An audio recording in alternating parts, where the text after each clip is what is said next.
ladies and gentlemen, to another episode, fresh edition of the Hard Zone. You're watching it on the Liberia Radio and Television Network. My name is Derek Yale, and we hope you've been having a very good weekend. We trust that you have an awesome weekend as well. Again, this week episode of the Hard Zone, I promise you, we have a lot of interesting things to talk about. I'm pretty sure you watched last episode where we had the presidential hopeful Tewon Gonglo. But this week we have our panelists and some intriguing conversations will be you will be glad of. Before we get into the nitty gritty of things, let me encourage you watching us to, of course, share the program on your Facebook page so that someone that you know will be able to benefit from this program as well. So share the LRT and share this program on your Facebook page and in whatever groups you are in so that other people can watch the program as well. And we would like to, of course, always thank you for your continuous support, continuously following us and engaging the program.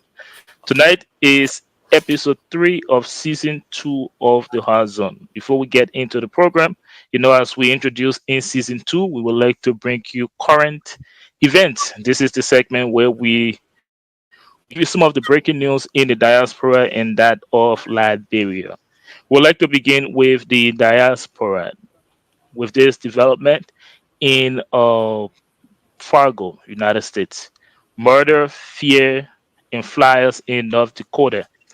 Just a mile away from West Fargo, North Dakota, residents on one September morning woke up to a small plastic bags on their lawns, and that plastic bag contained a picture or flyer of a Liberian man who had recently been convicted of killing a 14-year-old girl in Fargo. The caption on that flyer read, "The Great Replacement and Its Consequences."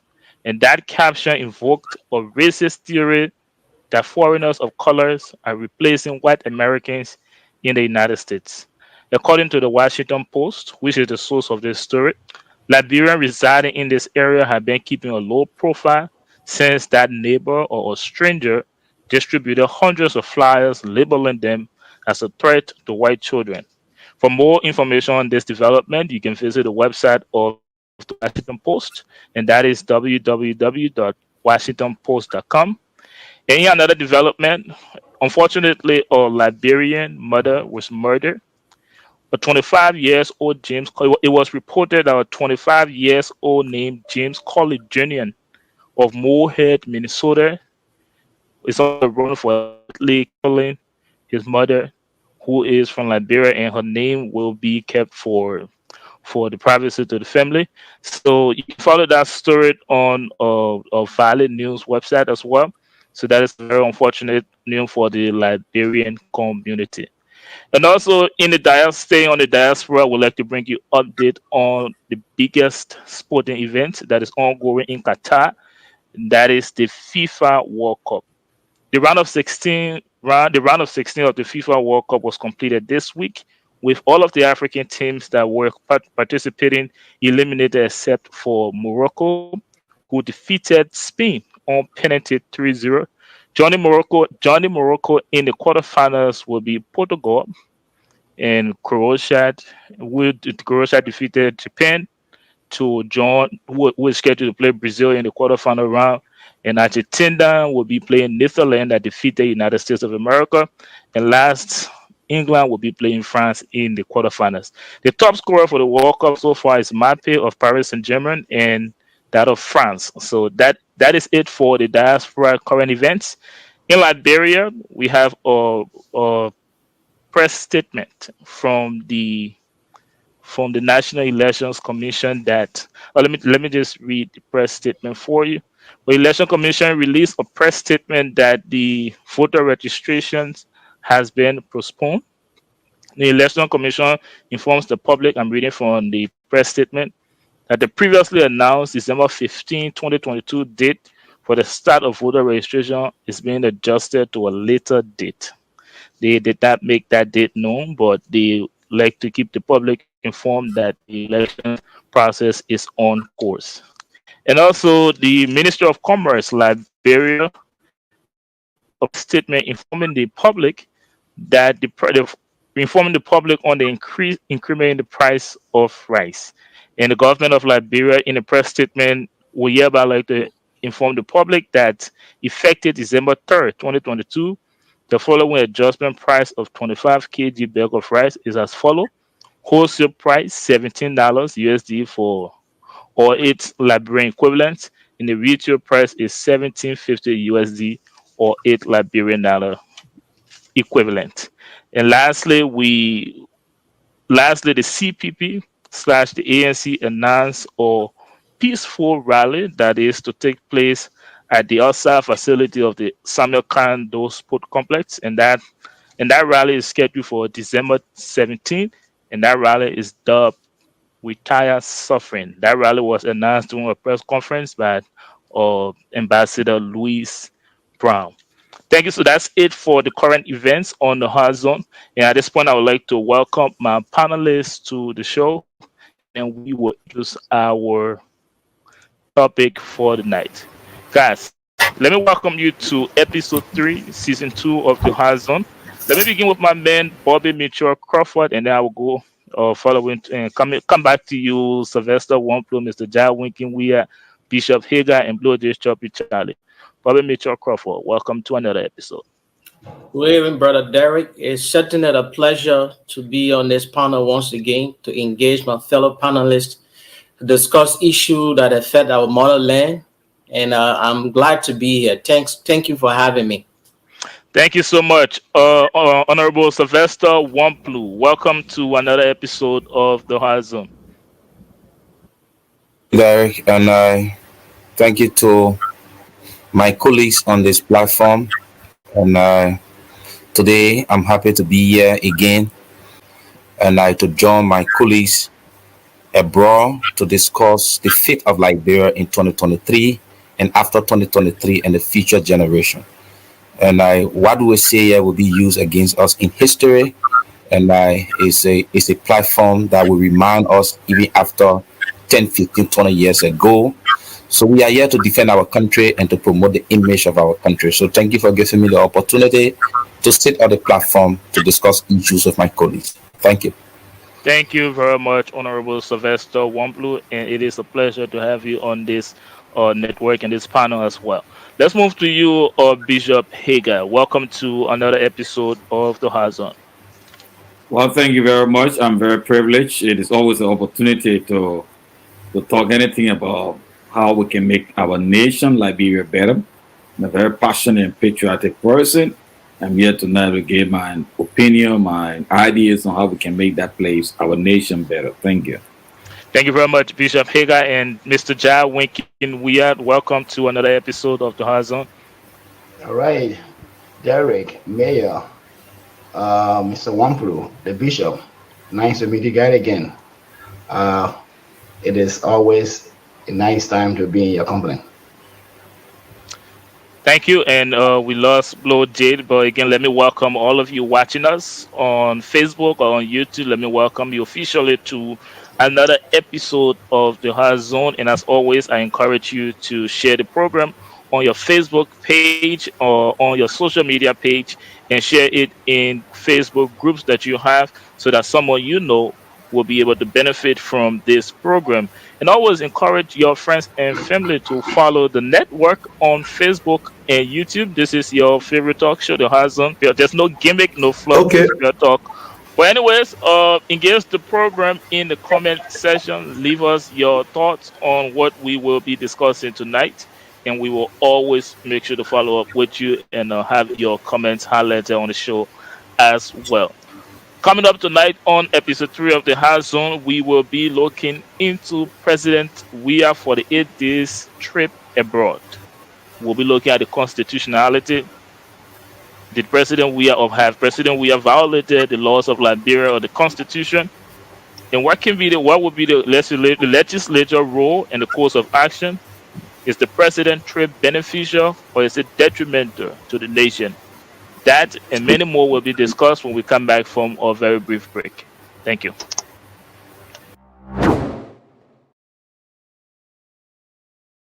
Hi, my name is Theophilus Julipon Nelson I. I am the founder and CEO of Lift Africa LLC. Lift Africa started as an employment agency that has sought the employment of immigrants coming to the U.S. and finding ways and means to be able to start life in this great country. Now we have added airport pickups and drop, car rental, hall rental. As you see, we have a new business location. We started with just a little office part, but today we have a whole complex that we can do a lot of stuff with. Hello everyone, my name is Geneva Krantz. I'm the Executive Administrator of Uplift Africa. We have an excellent employment rate at our company. We work with and for you regardless of your situation. If you've ever been in prison, maybe your background isn't great, do not worry. We have a place for you here. We believe in equal opportunity for everyone, especially you. So sign up today and begin earning. My name is Emmanuel B. Horton, Operational Director for Live Africa. Live Africa is the place to be.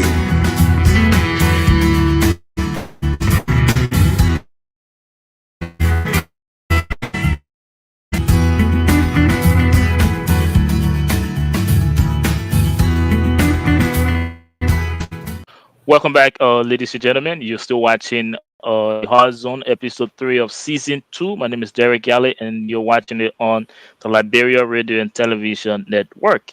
We're back. Let me have my panelists back on the screen. Before the break, we introduced the topic that we are going to be discussing: the president trip for the 8 days trip abroad. Before I go to my first panelist, the president wrote a communication to the legislature, and that communication is dated November 18, 2022, informing the legislature of adjustment to his trip. And one of the adjustments on the bulletin list is item 5 is that he will be returning to Liberia on December 18. Let me bring this to you guys. So I will give you guys a minute and 30 seconds to, first of all, give you an introductory statement on this president trip overall. Let me start with you. I always come to you, Bobby Mitchell Crawford. The president we are for the 8 days trip abroad. Let's talk about it. Give us your intro. I am laughing not because I trying to make light of the question you asked. If there's anything, the gravity of the question you asked warrant a deep explanation from me, and I don't think that 1 minute is sufficient. But I will attempt to answer it in the best way possible, so that the people on the platform can understand the magnitude of the dereliction of duty that the president had just exercised. It is kind of counterintuitive to argue that some of his supporters will talk about all of the constitutional guarantees that force the president to travel, and he has the right to do X, Y, and Z. But I want us to take a step back and just really look at the whole travel fiasco. For example, most of the trips that President Weah has made, notably like the Paris conference that came out in 2018, the president of China encouraged most of the leaders that they can have the meeting on Zoom because of the COVID restriction they had in China. And some of the leaders that did not pay heed to that, they sent representative. It is not Josh Weah. He went on a trip. Here's the insulting part to Liberian people. Not only that, there's something called being a goose steward, right? We do that. We have families. When we have constraints, financial constraints, we cut back. Liberia have budgetary shortfalls. Liberia has problem with people getting gainful employment. There are a whole bunch of issues that affect that small West African nation. So whenever the president travels, it requires money. Whenever he travels, it requires resources that the country doesn't have. And what he does, he takes not just one, not just two, not just three. He takes more than 10 to it. The delegation is more than It's like you're going for a whole, it's like a contagion, for lack of a better term. Real quickly, I know I got a minute on this. Just in 2018 alone, 4 travels that stuck to me. You know, and I'll just go through the list. I took the liberty of just jogging this down so that Liberian people can know the context of the president travel in just 2018 alone. Real quickly, on February 2018, President Weah traveled to Paris, France to attend the Paris Peace Forum.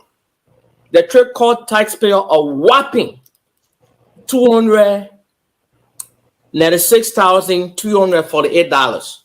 And then in 2018 of that same year, he traveled to Togo to attend the 53rd ECOWAS Summit. Now, that was important that he attended.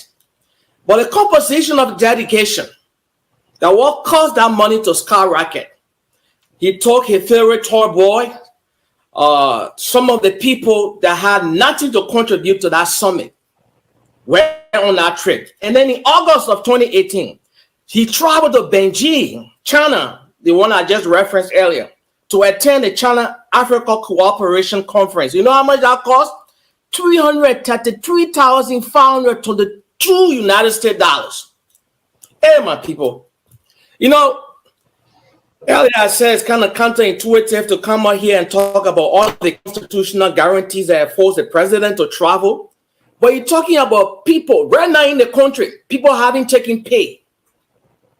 You know, he left in October, end of October this year, and he's coming back on the 18th of December.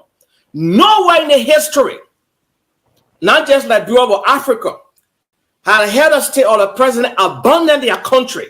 And to make matter worse, his security detained 9 people. What a disgrace. If those people were enjoying so much, they couldn't run away from George Weah. Thank you. I just speak about the type of leadership we have and the kind of traveling president we have that had deserted the Liberian people. And it's a travesty to come on here to defend him in the first place. Thank you, Bobby. Let's come to you, Bishop Hagar. Give us your intro on this topic, the president for the 8-day trip to outside of the country. I will always say this. It just exercise incompetency and lack of love for a nation. I don't want to sound like I'm repeating what my friend and brother Bobby Michel spoke passionately and clearly. I want anyone within this government or the CDC political configuration to name any time in history that a president of a nation, especially my people, one of the poorest nations on the planet, people in Moravia don't even have access to safe drinking water. People are dying from common diseases in our hospitals. And the president, with over 50% delegation, go globe-tropping, enjoying. I don't understand it. It baffles every human imagination sense. This president, what I would say, he taking the Liberian people for a joke. For a joke. I hear people talking about the benefit of his trip. And listen to me, we are going to use the Freedom of Information Act to ask the government through the different agencies to tell us in terms of what kind of a financial benefit the Liberian people got from the trip. Because we're tired hearing these state or the government benefit. Let them tell us in clear terms how much for the 8 days out of the country we're paying $2,000 every day. With all the other people, thousands of dollars have been spent. And then let them tell us how the country, how the poor people in West Point, in Newtown benefited from the trip. I want to see. And I'm waiting. We're not going to let it go like this. We're going to question them. We're going to go to court. They got to produce documents. They got to tell us how the trip was impactful for the Liberian people. We are tired with people joking with us. Joe Weah is joking with us, and he's a joker. Thank you very much, Bishop Hagar. Let's come to you, Flo J. Choppy Charlie. Give us your intro on the topic being discussed. President, we are for the 8 day trip abroad. Yeah. Am I audible? Yes, loud and clear. So I think these type of knee-jerking responses to these sort of questions raise a lot of issues about what exactly are we trying to achieve here when we listen to this to the banter. I'm hearing people throwing a lot of numbers around, but what is the source of that number? How do we understand whether these numbers are real numbers or factual numbers? So until we can have the source of such information, we have to consider that as garbage numbers. And the second point again we have to look at is that what are the laws of governing these things? People can argue, about all kinds of threats, but society grows because of fresh things that have been done. Somebody have never done something before, and so people decide to go on the moon. Somebody did not build a car before, and so somebody decided to build a car. First time doing something doesn't necessarily mean wrong thing is done. So we need to look at the financial costs, look at the legal questions, and then we can be better situated to analyze these questions. Thank you very much, Flo J. Choppy Charlie. Mr. Jawinkin, give us the introduction on this discussion. Well, what I can say is this. I think there is a problem for those who are supporting the number of days we are spending out of the country. And the excuses they are given that he is being financed by the people who are inviting him. In the first place, Weah is not being invited because he's a footballer or he just Mr. Weah. When he was a footballer, no country ever invited him, no country ever sent him a plane. There is no free lunch. Anybody who invites you, that offer you this stuff, they want something in return. So the Liberian people need to know. And Weah needs to know that he works for the Liberian people. He is not working for his club. He is answerable to the Liberian people. So whatever he does, it needs to be spelled out. He is using the office of the presidency for himself, not for the Liberian people. He has been in power for over about 5 years now or more. We have been hearing the money that he has been talking about that he's generating from visits. What have they done? How many Liberian youth are employed? There are thousands of children in the street. No hope for them. They are riding motorbike, keke at the age of 40. What will be their future? That is what Mr. Weah needs to be thinking about. Well, apparently we are his government are using the ignorance of these people to use them, to give them money, give them handout, the election that is coming, to show that he's care for them. But that is not governance. Liberians tire with patronage governance. Liberians need to know they don't need anybody to give them handout. They don't need anybody to tell them what is good for them. They need to earn their own money. So Mr. Weah really needs to explain the major reason. As I understand, there is no president ever, except for Signet, that ever gone out of the country for 48 days. For what Brojo is saying, that is not invention. Traveling is not invention. If you were inventing something, then that's the first time. Traveling is not invention. People that try things, they invent. The fool, what we are talking about now is somebody's idea, invention. That's the first try. So what is he inventing? Thank you very much, Mr. Jawinkin Weah. We're glad to have you again, Honorable Sylvester Wamplu. You can give us your introduction on the discussion. Thank you. And I always say this. President Weah attitude is not a surprise to me and even surprise to many Liberians. His attitude is only surprising to seditious, not Liberians like me, who knew that President Weah is not a good president, and he could never become a good president. And President Weah intent and to this country was only about his personal greed. That's what he is demonstrating. Let me agree that President Weah has all of the laws attached to his travels. Let agree. 100% I agree. I accept it for the sake of argument. But it is necessary for the Liberian people who President Weah believed to be the poorest people, who Liberians believe, who President Weah knows that they are struggling. Yesterday, if he goes to the various hospitals, and today you travel there, they are two different things. People are buying gloves, people are buying sheets, people are buying syringe right in my district redemption hospital. Nothing's electricity is an issue at the hospitals. And President Weah take 50 men delegation, even if he giving them 1,000 per day, they agree to the least amount, $700 a day. And look at his delegation. And somebody spent 48 days.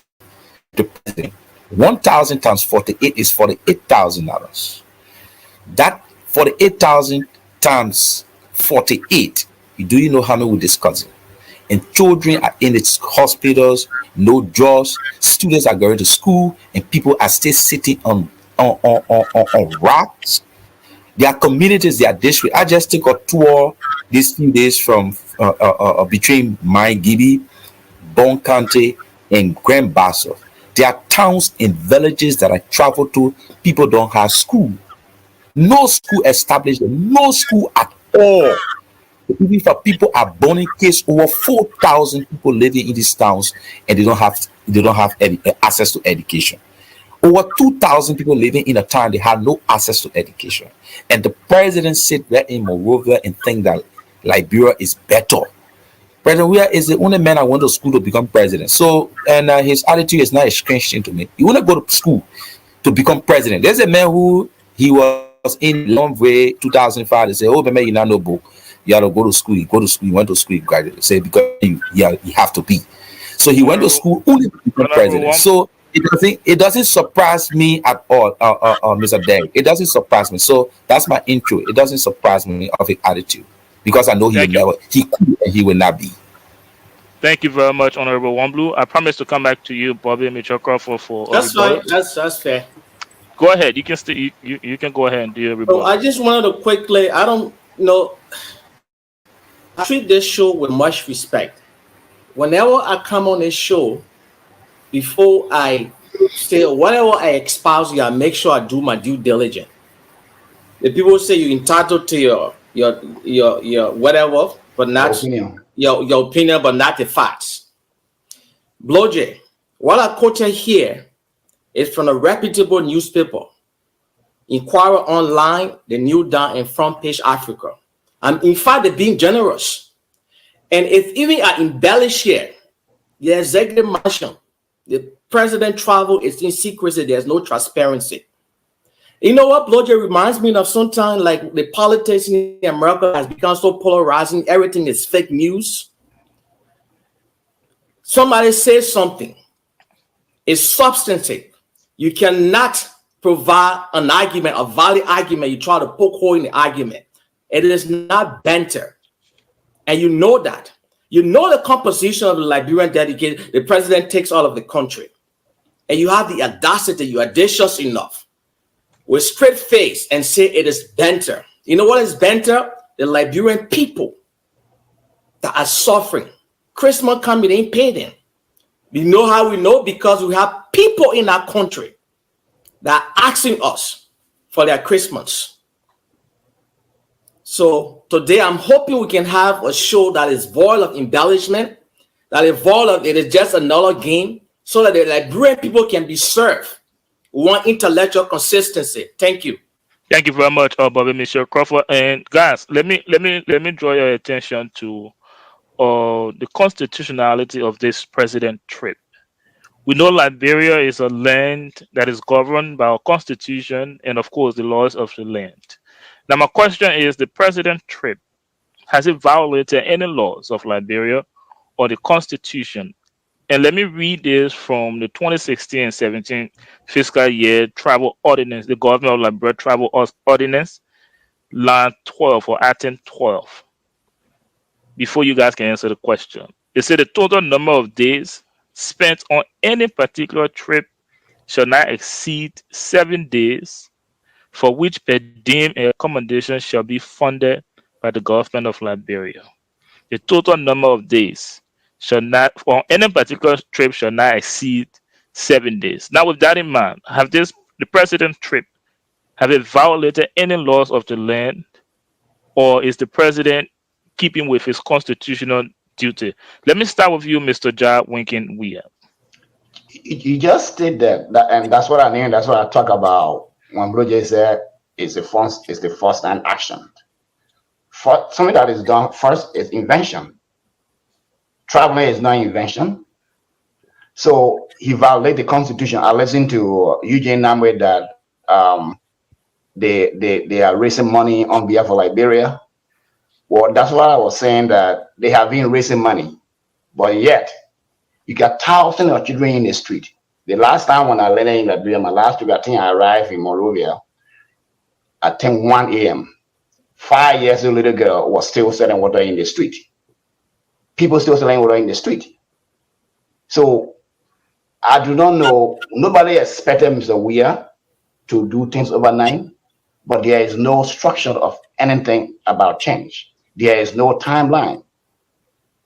So I mean, I don't know whether there is something that you will never ask anybody in Weah government that what is Liberian people internalize from Weah actions. What is the projection? For all the years, you have never projected anything that at the end of year one, I will achieve this. And this is how it will be internalized. Traveling, dancing, singing. This is not about popularity. It's about the lives of the Liberian people. As Crawford said, we receive hundreds of calls every day. If things were right, we weren't going to be receiving a calls from people. It is a Liberian government that is responsible for the citizens of Liberia, not extended family. The constitution say the Liberia government is responsible. If you say vote for me, you are saying please hire me to work for you. To serve in government means to work for the satisfaction and the security of the people. If somebody cannot afford a cup of rice, they are not secure.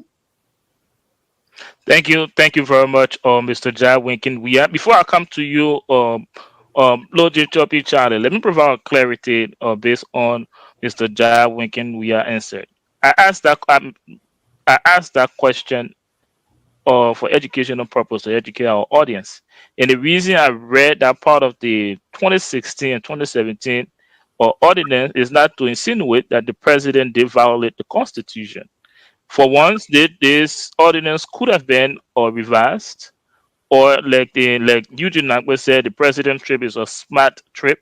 Maybe the president did not violate the Constitution. Maybe there was a twist in terms that the audience and myself do not know about, and the president is actually following the law on this trip. So I'm not trying to insinuate that the president violated the Constitution. That's up to the Liberian people. Lord J. Charlie, let me come to you. The president trip, did he violate any laws of Liberia in the Constitution, or is he exercising his constitutional duty as president of Liberia?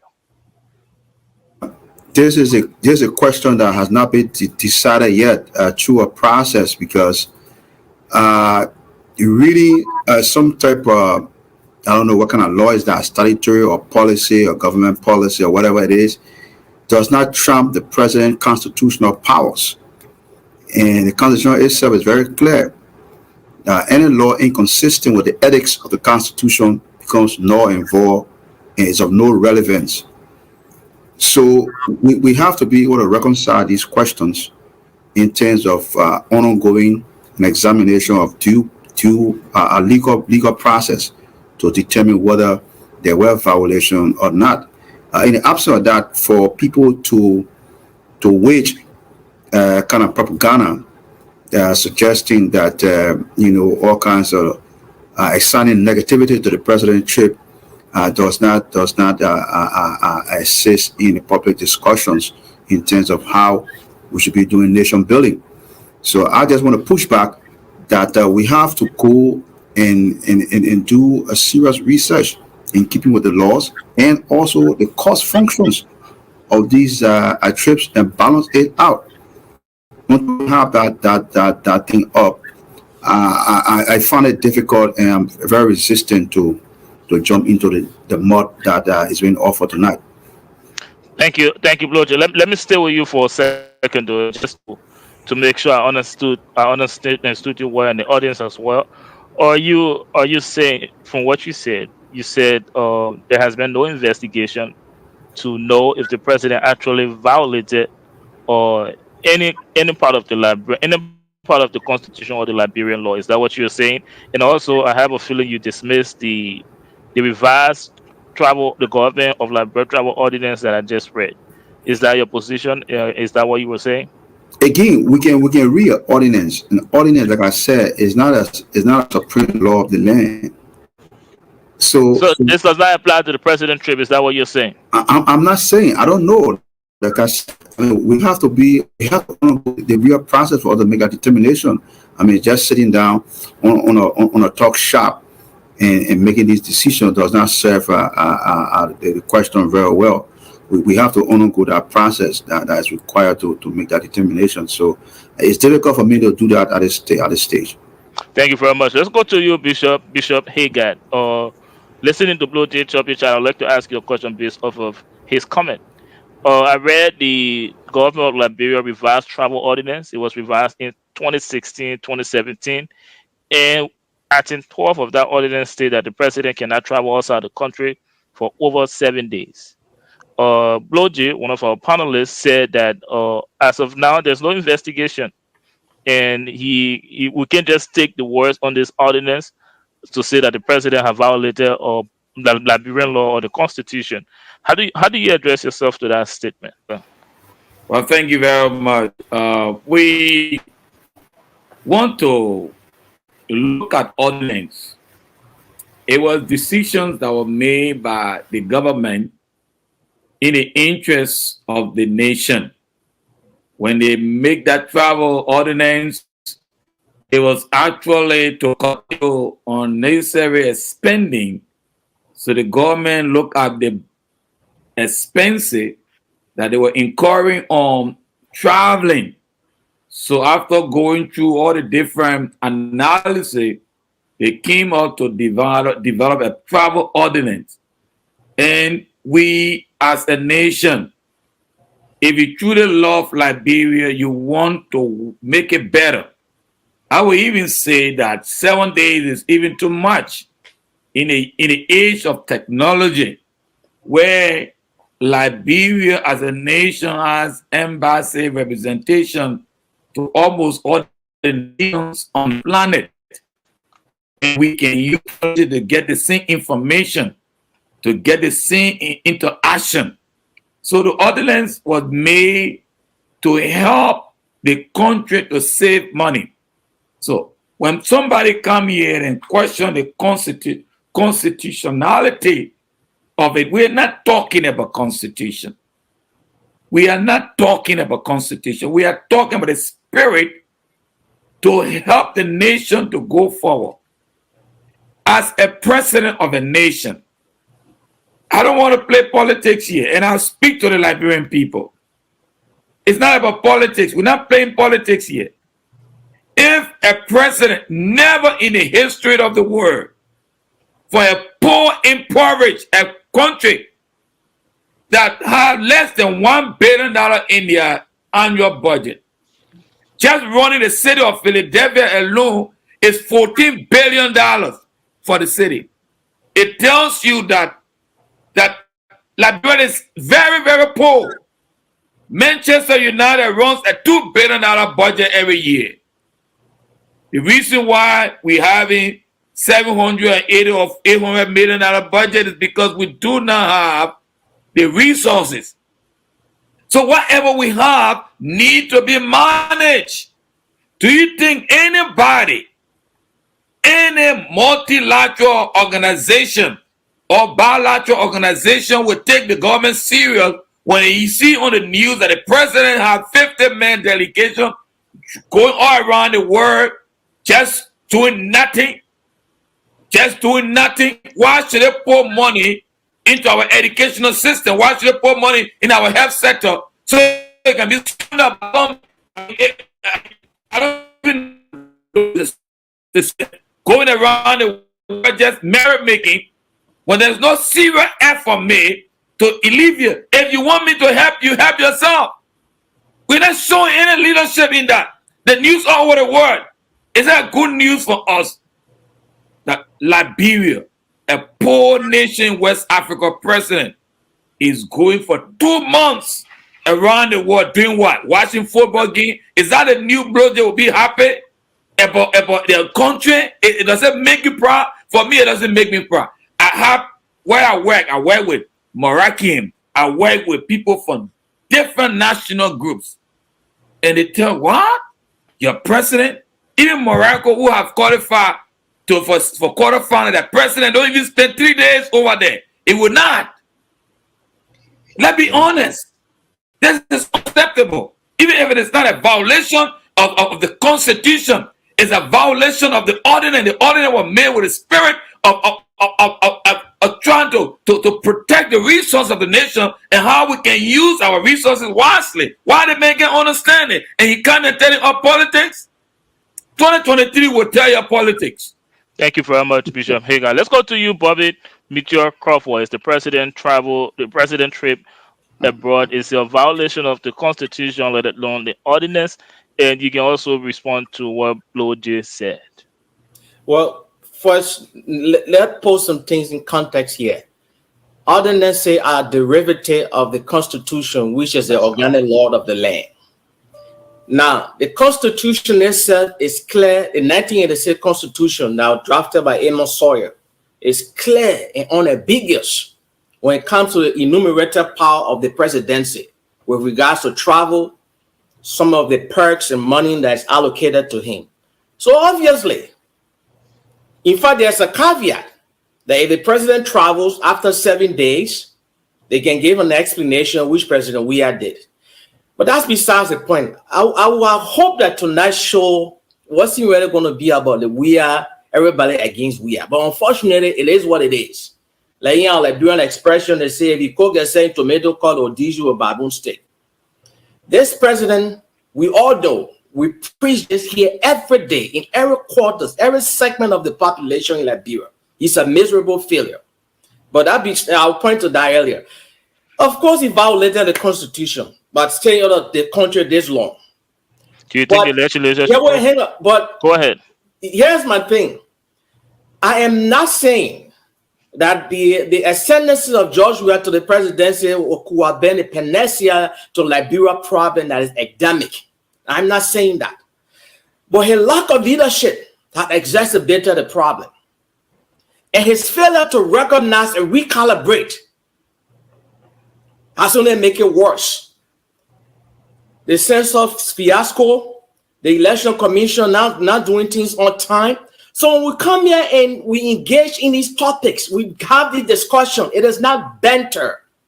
It is something that people seeing rather. It happening in real time, like people can say. You see a colo with your eyes. So the excuses is no more. The violation of the law just recently, right? The American ambassador came out. 30 seconds. They said there are not enough money for public integrity institution. For the first time in Liberian government budget, it went to 700 million. But guess what? Schools and services to Liberian people still remains the same. What I say to you, you know, this government is not only failing, but it's a miserable failure. But I will pause for now. I'm getting heated here. I don't want to get ahead of my time because thank you. The night is still long. Thank you. The night is still long. Thank you. And we'll be wrapping the discussion on the president trip very soon. But let me to you, Sylvester Wamploo. Bobby Mitchell Crawford asserted that yes, indeed, the president violated the Constitution.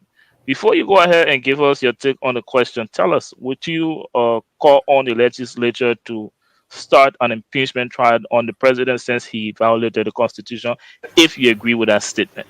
Go ahead, Mr. Wamblu. Thank you.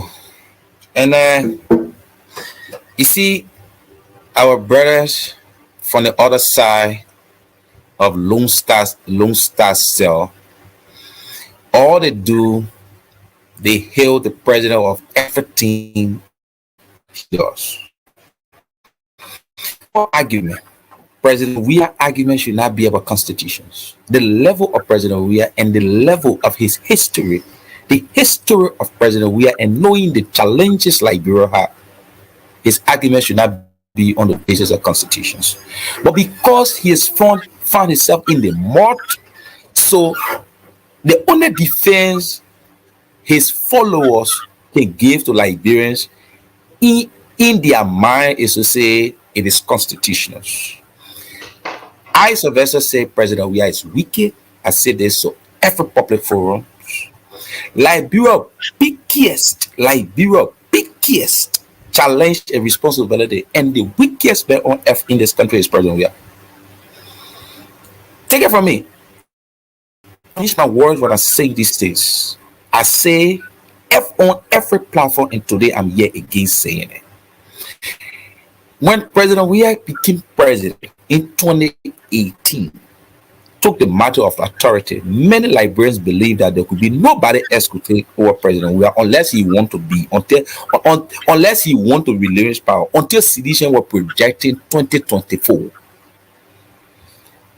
Hoping that he could live to the expectations of Liberians, looking at the downtrodden masses.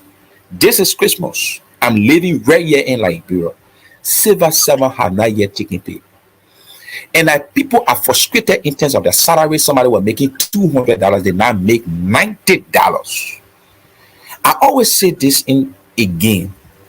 The Mr. man who Wamblu, is Honorable no, Wamblu, I'm trying to link this all of this. Wasteful spending is a wasteful spending. So if you want to improve the life, if you want to improve the life, let me conclude. Okay. If you want to improve the life of Liberians, if you really want to improve the life of Liberians with the expectations and where President Weah is from Gibraltar, a slow community that surrounds us with zinc, it doesn't have AC. And he looking at the living condition of the people and traveling for 48 days times the number of people he carried. That is a wickedness, and it's not a surprise to us. President Weah will continue to be wicked, and he's a liability. That's why we're going to fight with everything we have to make sure that President Weah does not get a second chance in the country to damage the future of our children. Thank you. Honorable Wamblu, let me stay with you, Joe. I ask you the initial question. I ask you: do you agree with the Lord Mayor of Bentol that President Weah has indeed violated the Constitution? And if you do, will you call on the legislature to start an impeachment trial? I agree with the lawmaker that the man violated the constitutions, but do not depend on the lawmakers. Let me give you a scenario of my own lawmaker who represent my party. Would you call on them? We're not talking about. I can't call on such a people because there is no men in our identical halls who have the will. Okay. All right. I would like to hold you on that. And before I close out on this, before I ask you guys for your final words on the president trip, let me ask you guys a personal question. I know we all are fans of Lone Star. I'm sure that we all enjoy watching Lone Star play or watching football. Now, we saw the president in Qatar sitting with legends of soccer, or Brazil legends. They had the likes of Ronaldo, Cafu, Kaká, and our president. He's a legend sitting there. How did it make you feel seeing that our own football legend sitting in the stand with Brazil legend, watching Brazil game, not Liberia, watching Brazil game? How did it make you feel? And let me give you a backdrop. We saw Ghana, the colors of Ghana on the stand in Qatar, the legs of Senegal, and now Morocco into the quarterfinals. How did it make each and every one of you feel seeing George Weah, our legend, sitting in a stand with Brazilian legend watching Brazil game. Not his son, but Brazil game. Let me start with you, Mr. Ja Winkin Weah. And what does that say about sports in Liberia? Go ahead, Mr. Ja Winkin Weah. Well, it's the same thing we've been saying that we are a failure. Take for example, I see Liberians say they are proud because Mr. Weah's son is playing for the United States. If we love the country so much, why the son can play for Liberia? Because the reason why I'm asking that question is that there are a lot of people that can say those of us in America are the one causing the problem. We don't love the country, but you have a president. All those in government, I can say they have all their family in the United States, but they can say we are in the United States and causing problem in Liberia. The point that we are is unable. I remember very well. Someone though used to put Jan Diva and we are in the car, carry them around, Bilal. Someone though make other guys to come on top of things, and we as president is unable to put in money or to raise money for our national team to even go to African Nations Cup before talking about the World Cup. That is a disaster. So it means that he really selfish. Thank you very much. And I'd love to come to you, Blue Jay, Choppy Charlie. And just on, we are putting money into the national team. There were news that came out when Lone Star were playing the qualifying round, I think, for the African Cup of Nations, that the team weren't well taken care of, and one of the foreign base actually ran away from the camp because, according to him, and this story is alleged, you don't take my word for it, according to him, a lot of stuff provided for the teams and players was sharing hotel room. But don't allow that to take you away from the topic. Blue Jay Choppy Charlie, George, we are our football legend in the stand with Brazilian legend watching Brazil play. How does that make you feel? I think whenever you see legendary people from any discipline or any activity, any background, in real time, I think that's is a refreshing movement, and that is a moment that reasonable people can celebrate and cherish. To see that a legendary figure that people that have done a lot of good things in their own spheres of career. So, but besides that, I think the criticism that is being spewed here tonight, particularly coming from folks who led the country for 12 years and were even unable to manage their own national party headquarters. Imagine. Okay. No, I mean, let me 30 seconds. Yeah, I do not want you to deviate. The whole country We have a whole segment years. for I'm responding to the commentary because somebody was talking about people across the street. Roger, how did you feel with seeing George? We are standing now. I did comment on it, but it's also important. I have to let me give you 10 seconds. Yeah. So here's a dichotomy and a serious conundrum that we find ourselves in. There are people who manage the country for 12 years, in a country with unlimited resources, free money from international, and the most basic thing of managing your own party headquarters, not even a government function. They were unable to even own a party headquarters that it was booted out. That's why they put it in charge, Roger. No. I'm saying that. Listen. No. I'm saying that the sort of people have no place. But that's why they put it in charge. Yeah. But definitely the government. I'm saying that. I mean, I will protect Roger, but we have a whole segment dedicated. Yeah, but I'm responding to a particular comment. I do not want you to get into that. No, but I'm responding to a particular commentary. I think I need to. I know, but you can write that down and then you can respond to that in the. No, but that would be a different topic. It will be on that particular topic. It's on the opposition community. I'm not going to say the same thing. I'm going to say something different. You can write it down, Bloody, but I will have to interrupt you. Let's go to Bishop Hager. Or talk to us about watching or seeing our legend, our football legend, in a stand with Brazilian legend. And Bishop, you have 45 seconds because we have to wrap up on this discussion. Well, honestly, I did not look at it because every time I see, I would get aggravated because I don't even want to look at it. It's hypocrisy at a higher level. Listen to me. Standing with Ronaldo or all the top people, and we can't even qualify for some kind of waffle. Having a president who won the world best, Africa best, European best, someone who benefited from the football in Liberia. And today, our football is in a total shambles. I mean, complete disgrace. To go and stand among top people in the world to show what? To show what?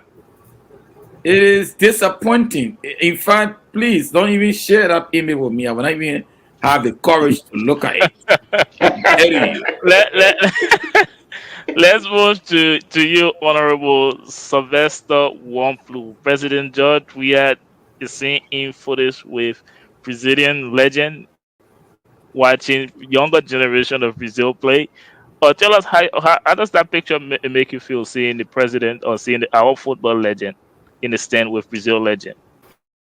You know, when we speak, our colleagues again across Lone Star Cell, across the road, and they will come back out. My contribution, I Sylvester, my personal contributions to Liberia football is far better than Georgia.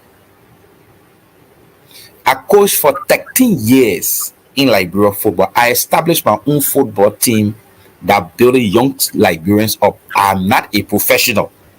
I've never played football at any level. I established a football team in Maryland County called Takun FC in 2004. I personally behind the house from 2004 up to today's date. That team is one of the best teams in the Southeast. That contribution is more than Georgia, who play football and all then at a higher level and have no legacies and no image of remembrance to the Liberian people. President Weah is a public disappointment to this country, both in politics, in football. Our national team, it is the dullest in Africa, the dullest. Lesotho is far better than us in football. So you get a man leverage on his topic to attack. So he's on football though. I didn't interrupt. I'm discussing football. I'm discussing football. You were I'm telling you political party. That's what the man. I'm discussing football. The man mentioned a political party. Yeah, he did that. No, I did not. I did not mention political party. I said my personal contribution as Sylvester, my personal contribution to Liberia football is far better than President Weah. Because the level that President Weah, look at me at my level. I've never even traveled in plane to go Ghana. But I established a team, Takun FC. Do your research in Maryland County. I produce over 13 players every year on the county team. From my own innovation, that's my contribution. So it tells you President Weah, who is sitting in the driving seat, if he can make the football better, we will do something better. But President Weah is a disappointment to Liberians. He is. Thank you. Both politics and football. Thank you, Honorable Sylvester Wamploo. I will come back to you, Blo J. I have to come back to you, but let me take Bobby Mitchell Crawford. Tell us, how did you feel seeing President Weah in a stand with Brazilian legend? I'm sitting here reflecting on that. Let me learn, every time. Let me learn. I think it should become part of our political lexicon. You see here, I'm wearing a bracelet.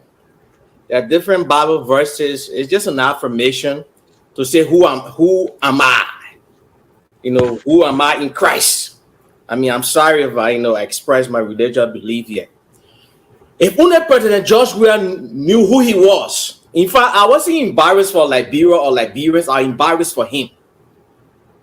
Love him or hate him. The record our boss said is in the Guinness Book of World Record. Nobody, a black man, let me put it that way, world best, Europe best, Africa best, in 1 year. And you're sitting over there, my people, with dry fish. I know, Derek, this is a question I wanted to ask because sometime a few weeks ago you alluded to this. That was your disappointment. And you sitting in that stand. Hey, my people, not even African Cup of Nation, the post state of football in your country. And you proudly sitting. When the camera come on you, what would they discuss about football in your country? The late Francito, I had a conversation with him and he said, "Love talks that man good." Let me put it in Liberian colloquial English. He went France to get a contract.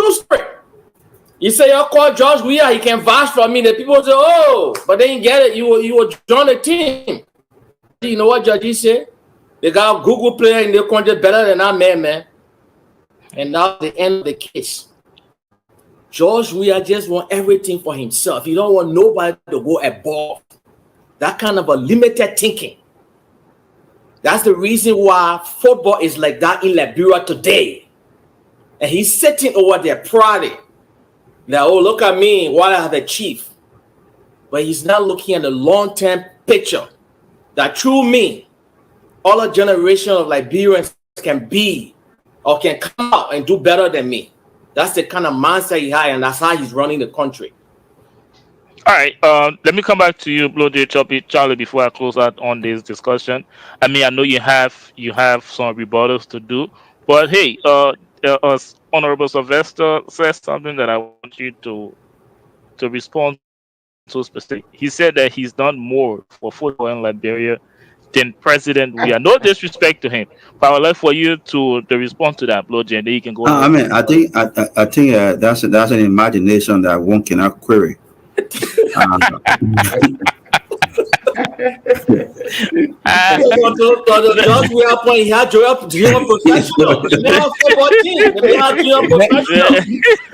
is it today? Where is it? I mean, with a level, me, my. Are you good? We have level. I still maintaining.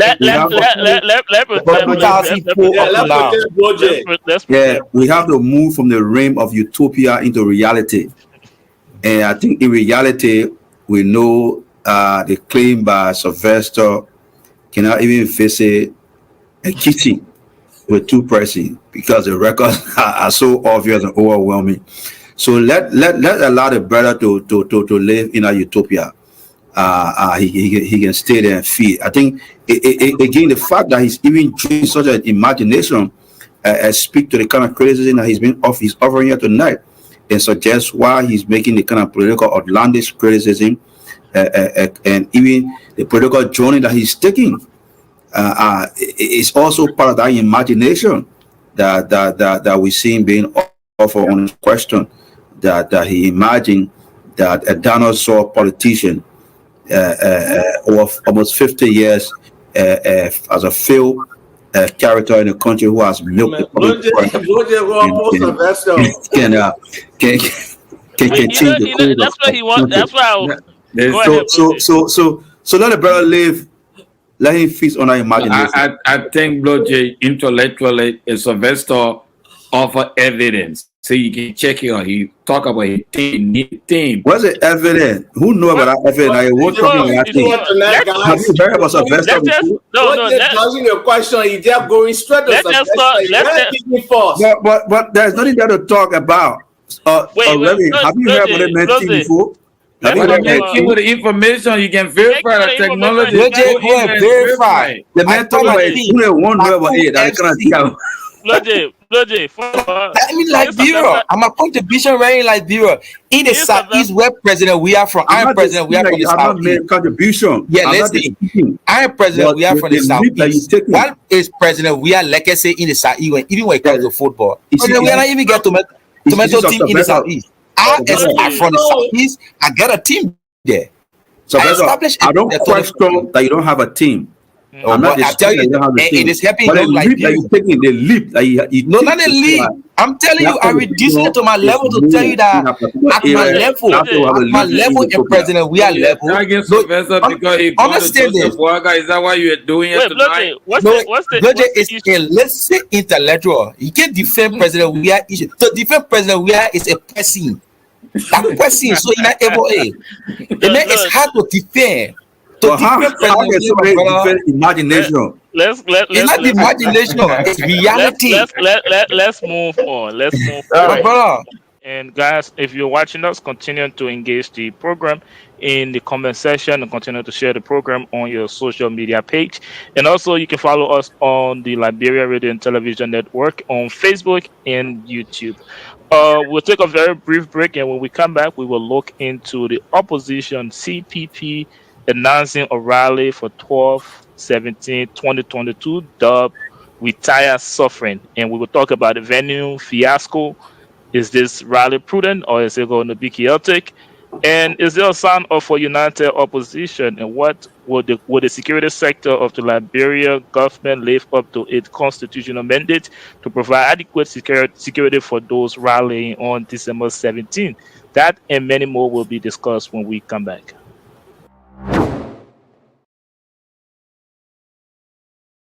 Hi, my name is Martha Tombe, owner of Matisia Natural Hair Salon, located on 4405 Chestnut Street.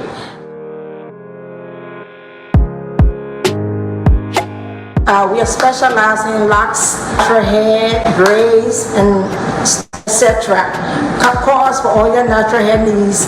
You can reach out at 267-703-2330. If you have pictures or videos you want to send, or you can send to 2624693.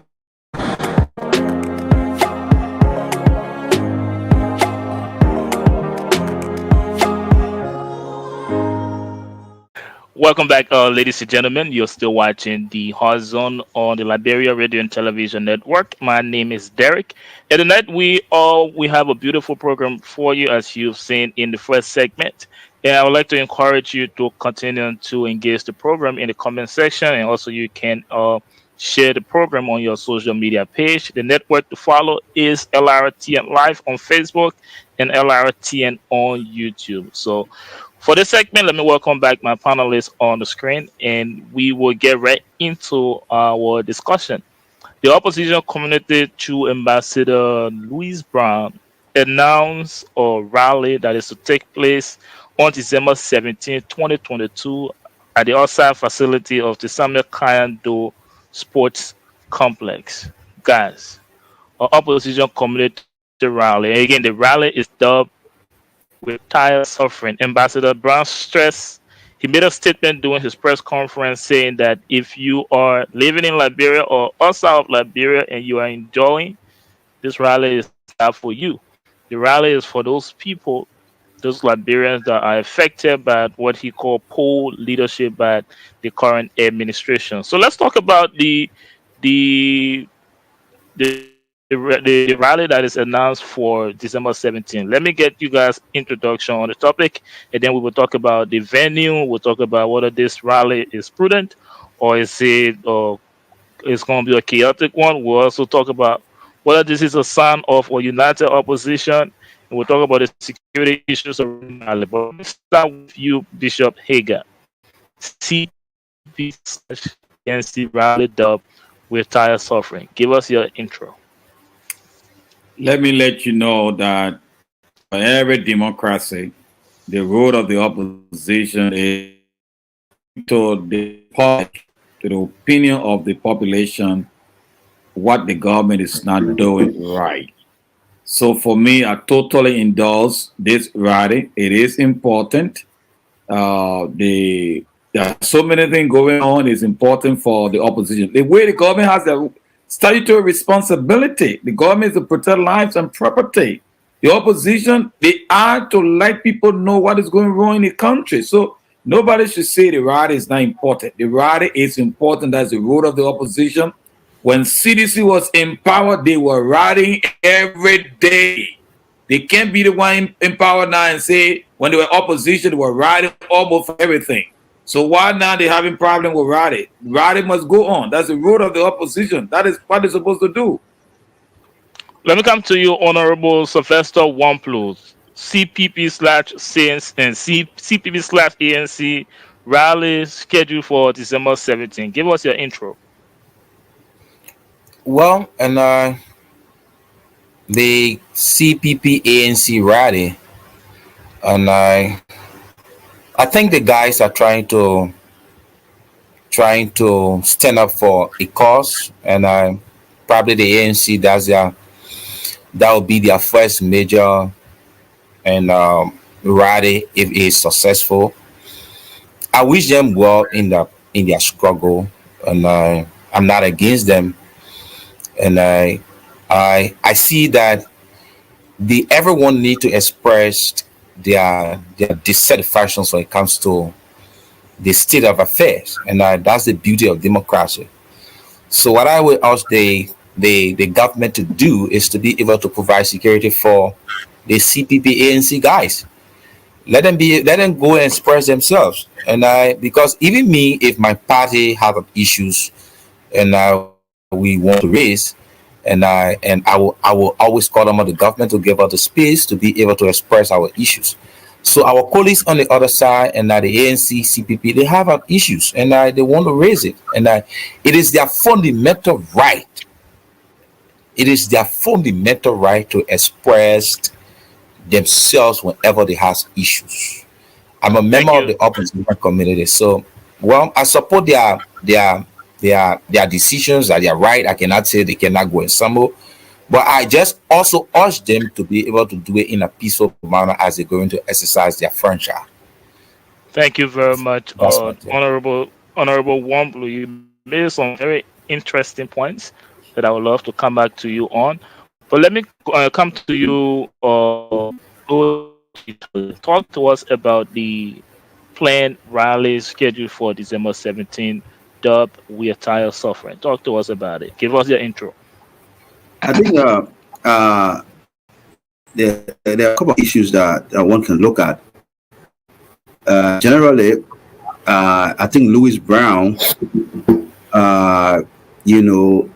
exercising right on the Constitution, at this stage, evidence a level of improved democracy in the country, unless when he was Minister of Information serving the Unity Party, when the Unity Party government was in power, it was difficult for people to exercise such a right. They were clutch to the police. The police were preventing people from protesting. They used violent means. The police itself was very using the violent force of warfare. So for the ANC, and particularly for Mr. Brown, to stand up and speak freely and talk about marching and protesting shows a big turnaround on this government. So I think it's a plus for the CDC-led government. I want to say something to Bloche, please. Please allow me. Bishop, Never in the history of Liberia that political party rally have been counter rally. The United States government came up and won the government. People were arrested by this government because they said that. Bishop, hold your thought. Let me get everybody intro. I want to get in the habit of no. Maybe and then we'll come around. Blood will always do this to y'all. But let's go to Mr. John. No, you shouldn't come here and listen. Mr. John Wiggin, we are talking to us about CPP player rally scheduled for December 17th. The party was the most I think the issue raised, or the issues about, or the rally is about, it is not about any political party.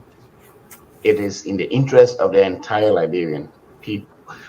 So I don't want for other people to see like, oh, it's an ANC thing or it's a this party thing. Liberians are suffering. So at this time, there is something that can bring people together, and that should be one thing. I don't think it should be labeled as that this party, even though yes, one person or one political party is bringing about that. Even though Louis Brown may not be the kind of messenger you want to see to express such message or convey some message to the Liberian people, but the fact of the matter is that you can't deny that Liberians are not suffering. So let's put aside our differences of our political affiliation. that is a good issue. Going to that rally, all Liberians going to that rally will send a great message to the current government that yes, Liberians are suffering. I'm saying it to Sylvester because you are in opposition. You said the other people on the other side, this is a Liberian issue. Liberians are suffering. So yes, no matter who raised the issue, it's a good issue. Liberians are suffering. So I will encourage people that can go to show up, Liberians who are suffering to show up so that Liberian people or the government in power will know that Liberians are suffering. Because if you stay back, if you say because it is raised by this party that I don't belong to, well, that party alone is not the members of that party are not the only people that are suffering in the country. All Liberians are suffering, and that is a good issue. Liberians can rally around that. Going to that party or going to that rally doesn't mean you belong to that party, but you are putting out your voice about a common issue that is affecting all Liberians. So it's the right thing to do. Thank you very much, Mr. John Winkin. Let's go to you, Bobby Mitchell Crawford. Talk to us about the planned rally. I'm so grateful you make me the last because I have bias here in our. I was just going around like this. Yeah, I didn't pick. I said good. All right, good. Yeah.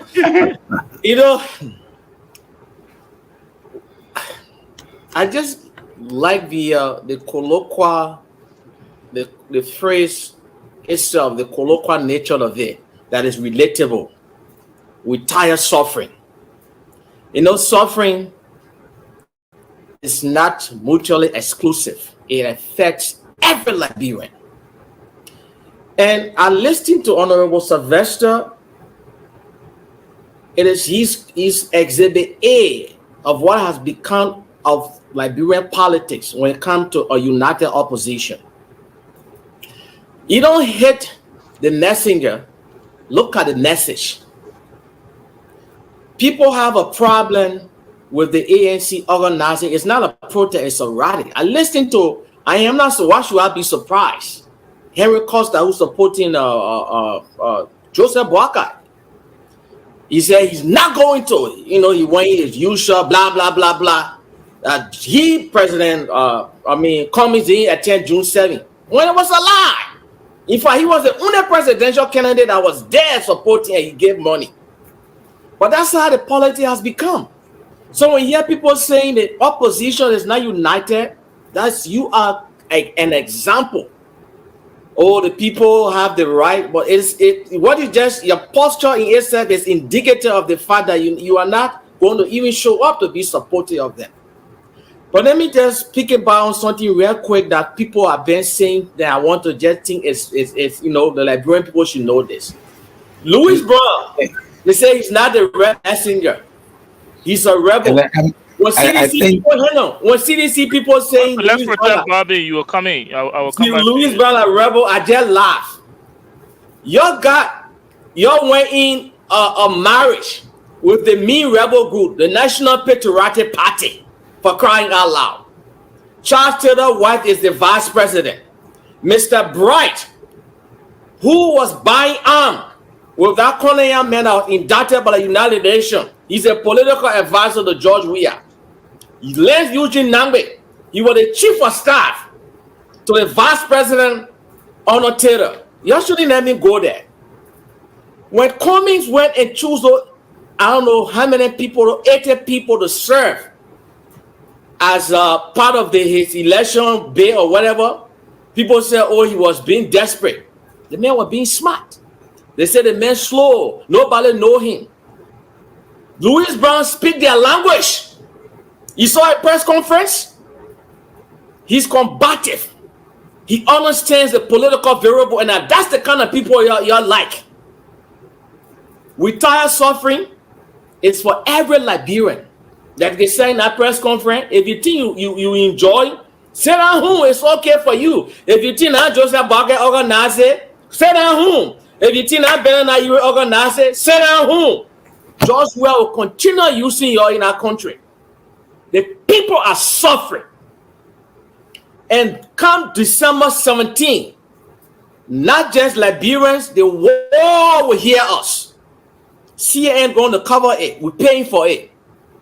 Al Jazeera newspaper will cover it. It will be peaceful. And any attempt by the Liberian government, if they know what good for them, the unnecessary publicity they are already drawn on themselves, it will just be worse. So they should just, like they can stay, disease, whatever and whatever, just stay home. Don't even try to come and disrupt our peaceful rally because it will not be good for you. And you, Honorable Sylvester, if you want to stay home because you think that coming CCP organize it, that's fine. Don't try for one ride alone. Thank you very much, Bobby Mitchell Crawford. Let me use this time to welcome you, Reverend Addy. We are talking about the opposition planned protest under the banner of CPP/ANC that is scheduled to take place on December 17, 2022, dubbed We're Tired Suffering. So before I come to you for your introductory statement on this topic, let me come to you, Bishop Hager. You had a rebuttal to make, and I promise to come back to you, and then we'll go to Sylvester next. Thank you very much. I was just trying to let my friend and brother who have come to really love Blodgett to let him know that the Unity Party government, with all the deficiencies they had, they really upheld the rules of law. CDC was always demonstrating, and nobody, there was no counter protest, nothing. The only people that were arrested were those that violated the law. The police did their job. CDC government always sent counter protesters. Recently, they were indicted by the Let's protect the bishop, Bobby. Go ahead. So, for Blodgett to come here and tell us that the CDC government is encouraging protest, they have no choice. They have no choice. George, we have no choice. We will protest. Liberian people will protest because of the only language he understands. Protest. That man is scared that will put fire on his back, you know. Thank you very much. And Reverend Addy, would you like for me to come to you now, or do you want to listen to the commentary to provide your introduction? No, you can come to me now. All right, can provide an introduction on the rally scheduled for December 17. Well, greetings to all of you esteemed panelists and dedicated followers of the LRTN network. It's a privilege and a pleasure once more to be here. Article 1 of our right to freely assemble and petition our government and possibly alter the government. So I certainly support any group of Liberians who, under the Constitution, are guaranteed the right to assemble and petition their government. So I'm certainly all for Liberians doing that. It is their right enshrined within the Constitution. So any opposition to that or any suppression of that is a violation of our Constitution. The power is inherent in the people, and the people reserve the right to freely assemble and petition their government, and while at the same time upholding the law. And that government is responsible for the security of that assembly. So any attempt to downplay a cross-section of the Liberian populace to demonstrate or protest or have a rally is within their constitutional rights, something I support. Thank you very much. Thank you very much, Reverend Addy. Sylvester, I promised to come back to you, and the reason I wanted to come back to you, Mr. John Wingen, we are and Bobby Mitchell already touched up on it. The issue of united opposition. I listened to your introduction, and you are a part of the opposition community right now. Speaking of the Unity Party, for your introduction, seems like you are like standing back from this rally that they say is about the Liberian people and the suffering.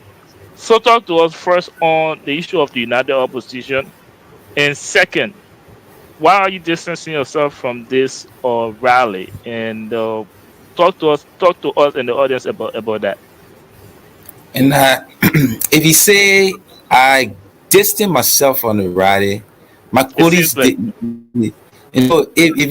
including my colleagues, they did not do me.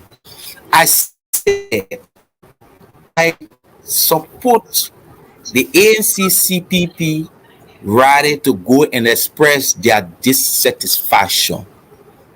That they are disenchanted. It is their right, they are their fundamental right to go and express it. I also call on the government to give security for the people who was going to the rally. So that's their right. Even if that does not mean whether I will go or I will not go. I did not say so. That I will attend the rally. But you said they are dissatisfied. It means that you are satisfied. Listen. Save us the speculation. Will you be going out there to support the protest with the rally? No, I'm not. I'm not sure. I'm not sure. I'm not sure. But I can tell us. But I support it. Question. The man will not be there because of TCP ANC, and that's it. No, not because of CPP ANC. And hardship is not mutually. No, we're discussing like, listen now. Yeah. Let's get this straight. Let me help Sylvester. Get this straight. Let me help you.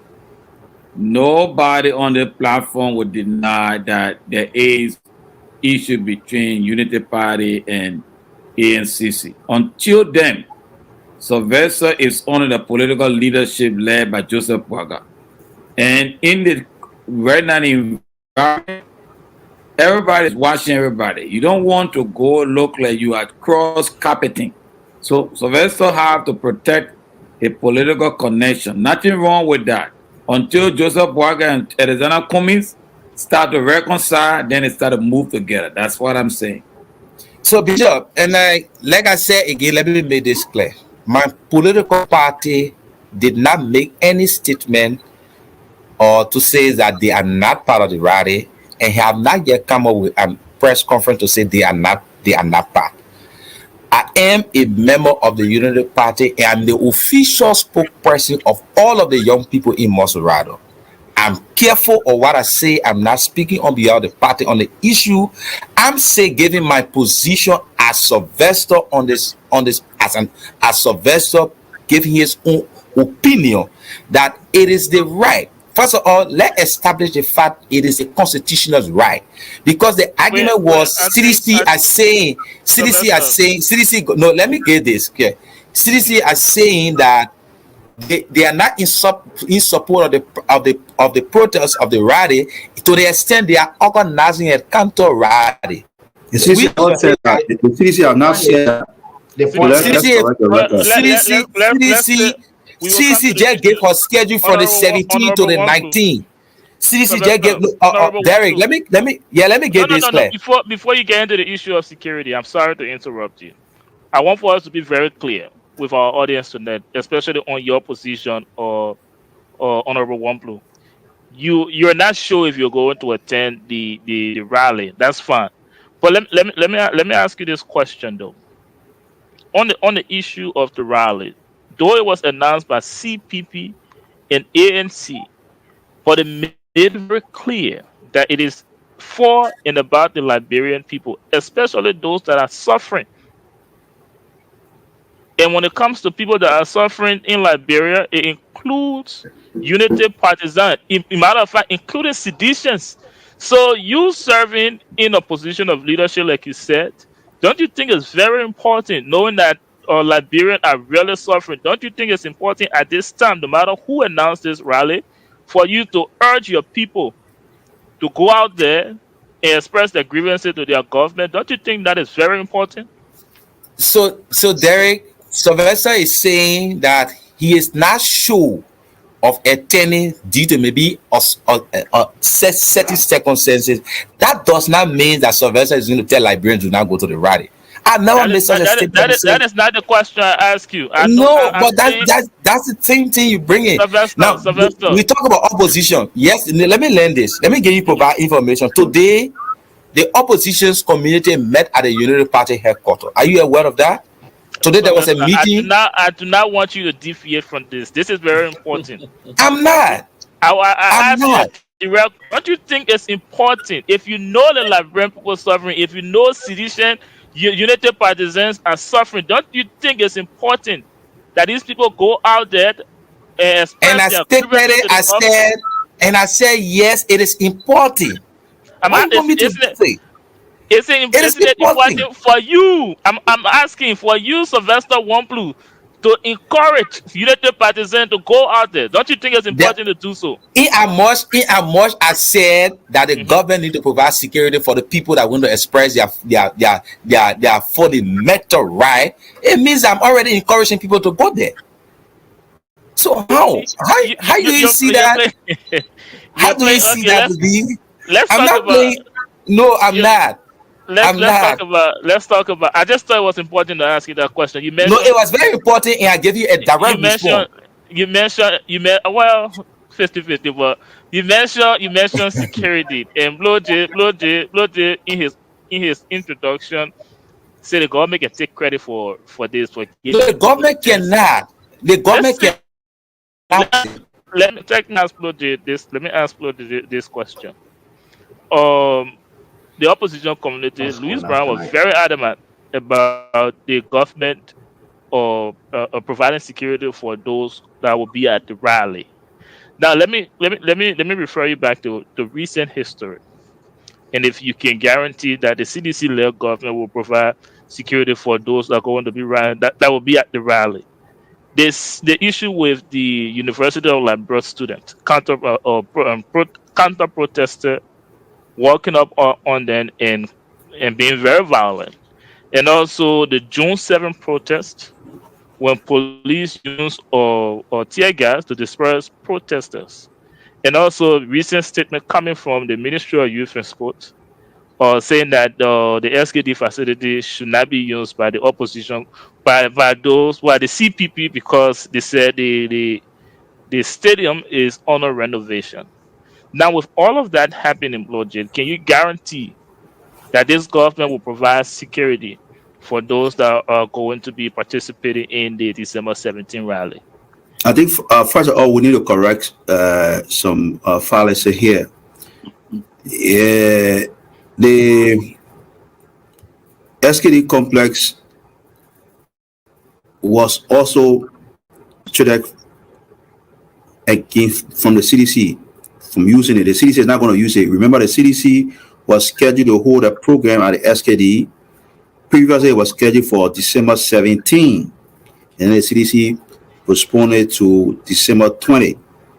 That ban, because of renovation, also affects the CDC. So it's not opposition. The CDC is not going to be allowed to hold a program at the stadium. So the first correction. The second correction is that the government of Liberia have not sponsored counter protests against anybody. In every society, citizens has done some stuff on their own. The Universal Liberia protests that led to clashes between different groups saw the government of Liberia arresting those people who went and confronted the other guys that were protesting. So the government again demonstrated its role in keeping the security. After one. The real issue is that people are simply trying to make noise where there's no noise. We have seen several demonstrations from the opposition in Liberia where there was the government did not come up, the police did not harm people.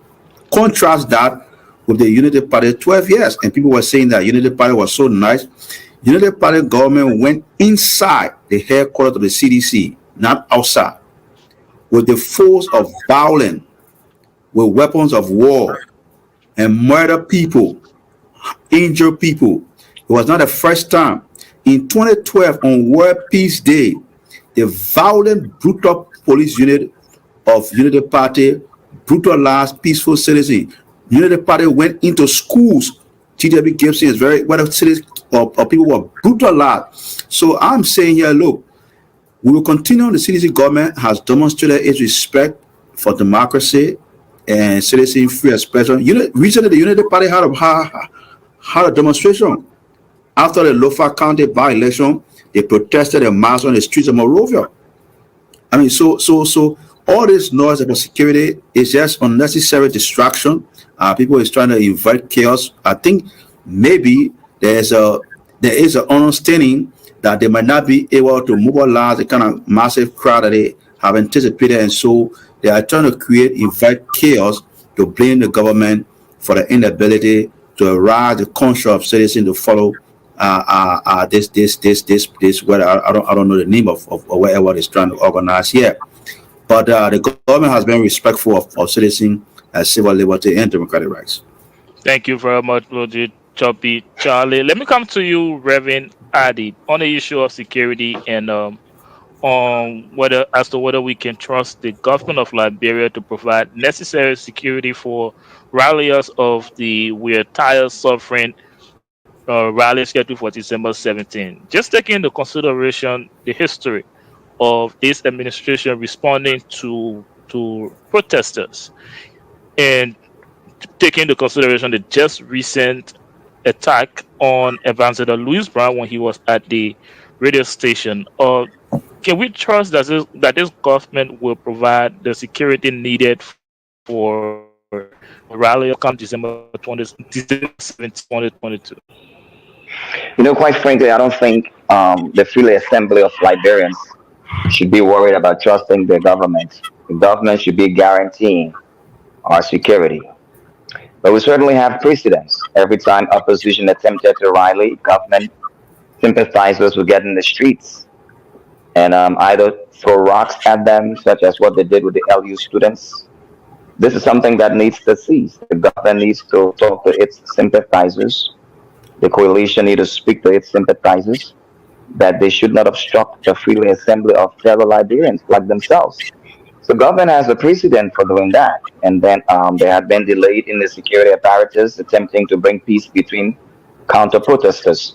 The fact remains that it's the responsibility of this government to ensure that Liberians are protected. And if there should be any other group attempting to rally or protest, there should be an assignment of geography that do not bring them in confrontation with those who are expressing their rightful dissent of their government. So, to Choppy Charlie, I think it's the responsibility of Jefferson Koji and the likes of Moba Molu to talk to their people, not to interfere with other Liberians who are attempting to freely assemble. So yes, it is the primary responsibility of the government to protect the people. And this shouldn't be whether or not we should trust our government. This is our right, and we shouldn't have to beg them to protect, the people from freely assembling.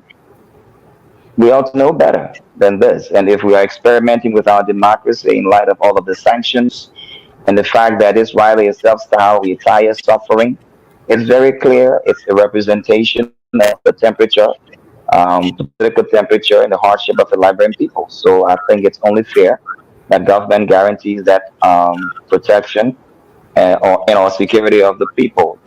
There was a famous politician that said, "For it is through the eyes of the opposition as a mirror that government gets to see its faults and failures." So I think it's an opportunity for them to learn and see what policies that can be used to improve the life of Liberian people after they've expressed their dissent. Thank you. Thank you very much. And guys, if you're watching us, continue to engage the program in think about the opposition committee or rally for December 17th, dubbed We Are Tired Suffering. Well, is it a rally or a protest? And what is the opposition community end goal? And will the government react accordingly? We will discuss this, and we'll also talk about which one of the opposition institutions pose the biggest threat to the current administration. First, let's take a brief break, and when we come back, we'll talk about all of that.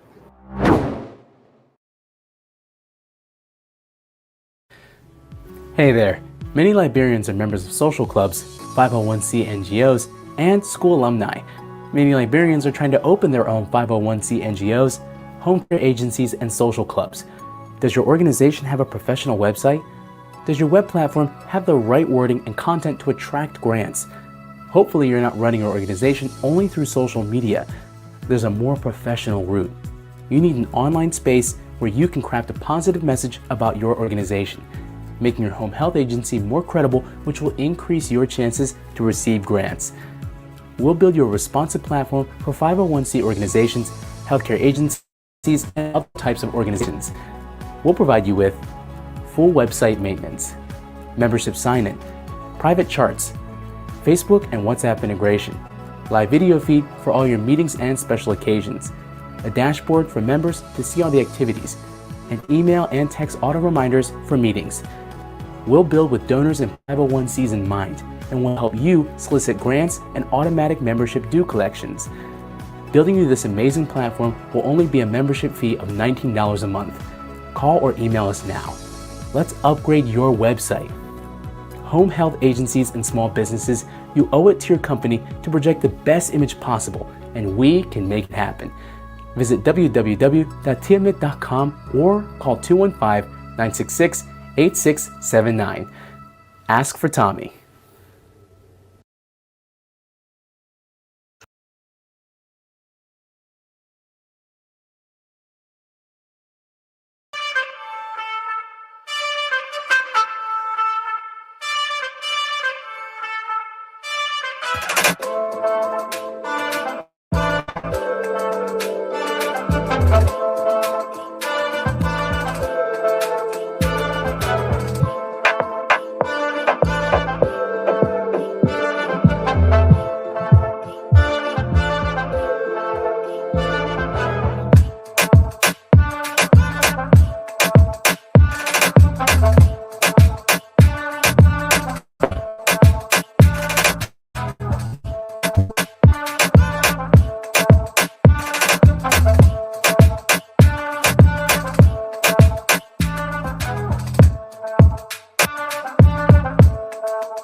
Welcome back, ladies and gentlemen. You're still watching the Hard Zone episode 3 of season 2 of the Hard Zone, and we'd like to encourage you to engage the program in the comment section and make sure to share the program on your social media pages. This is the Liberia Radio and Television Network. My name is Derek. Now, the opposition community announced a rally scheduled for December 17th, dubbed "We're Tired Suffering." Well, this has been a nationwide debate. Let me have my panelists back on the screen. This has been a nationwide debate. Well, first of all, is it a rally or protest? Now, what is the opposition community trying to accomplish? And how will the government, President Weah, will he react accordingly? What I would like to do at this point is to give you guys the opportunity to address yourself to those questions, and then we can dive into the opposition community. But let's first address that. Is it a rally or a protest? Let's start with you, Roger Choppy Charlie. Is it a rally, protest? What is the end goal, and will the government react accordingly? Well, I don't know what it is, and I wouldn't really be concerned about what they call it, but what they do. And what I'm seeing, or what we're sensing here, is a desperate attempt by people who have, like I said, have been able to inspire popular appeal. And so what they are doing now is to go back to a kind of conflict situation where lacking the ability to inspire popular appeal, call for a rally, and then became to make that rally as a confrontation with the government. When in fact, there's no beef here. I mean, we are not. I don't think the government is bothered by any group of citizens talking about holding a rally, whatever. The fact that even before the announcement for the discontinued use of the SKD, the fact that those people were even giving a permit to hold a rally outside the stadium suggests that the government did not see their actions as counter-democratic to the state. And the government, I don't think, will be on any pressure or compulsion to see people who cannot pull votes or lead, a mass citizenry organizing a protest or demonstration, whatever. We just expect them to be very peaceful in their actions and maintain stability in the country. Thank you very much, Obloji Choppy Charlie. Mr. Jawinkin Weah, is it a rally or a protest? What is the angle, and will the government of President Weah react accordingly? Okay, so let's get one thing clear here. The president or the government is not doing anybody a favor to allow people to demonstrate. It is a right. So the other thing again is that nobody should what. He just froze. They froze. If he froze, I will just go ahead. Yes, go ahead, Bishop Hilga. We'll come back to him. Well, thank you very much. It is a protest, a rally. Millions of people assembled to demonstrate in Washington. There were no problem.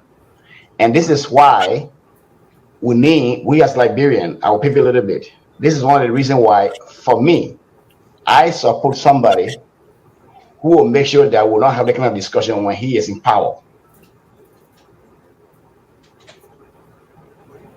Frozen. He's facing the internet connection problem. Okay, good. I'm sorry. Go ahead, Bishop Hagan. I was just. The only thing I wanted to say in line with your question, this we are led to the. This we are led government have demonstrated continuously their level of incompetence.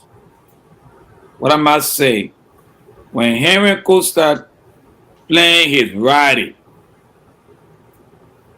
one individual rally, the government with the CDC went all over the place. And go ahead. And they were talking all kinds of things that gave impetus, gave energy to that rally. It is the right of every Liberian is enshrined within the Constitution. Every time since the inception of this government, every time people want to rally, they panic and they start to insinuate all kinds of things. The opposition has demonstrated maturity. They never violated, never broke anything. There was no destruction. It was the CDC. When they were in opposition, I was burning down, destroying so many things in Morovia there. So they can't tell us how to behave ourselves. Opposition always behave themselves. The opposition are responsible people. It's the government and their people. I know that sympathizers that always come to counter protest, then violence erupt. Let the people have their way. Let the people go up there and demonstrate peacefully. If you have problems, if they did anything, let's go to the court. But every time they talk about rioting, they will start saying about, the people want to do this again. Listen, the opposition would not take George Weah up because of rioting. We will vote him up. He will come out 2023, he will leave. That's what we're going to do. Thank you, bro. Thank you very much, Bishop Hager. Do we have you back, Mr. John Winkin? You were having some connection problem. Right. I don't know why. But what I was saying is that internet back to now. Let's come to you, Honorable Sylvester. It's just funny how the internet be found until you start talking. The internet is I know. Let's go to you, Honorable Sylvester Wamplu. Is it a rally or a protest? What is the end goal, and will the government react accordingly?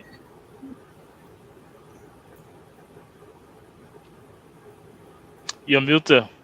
Sylvester, internet dancing too.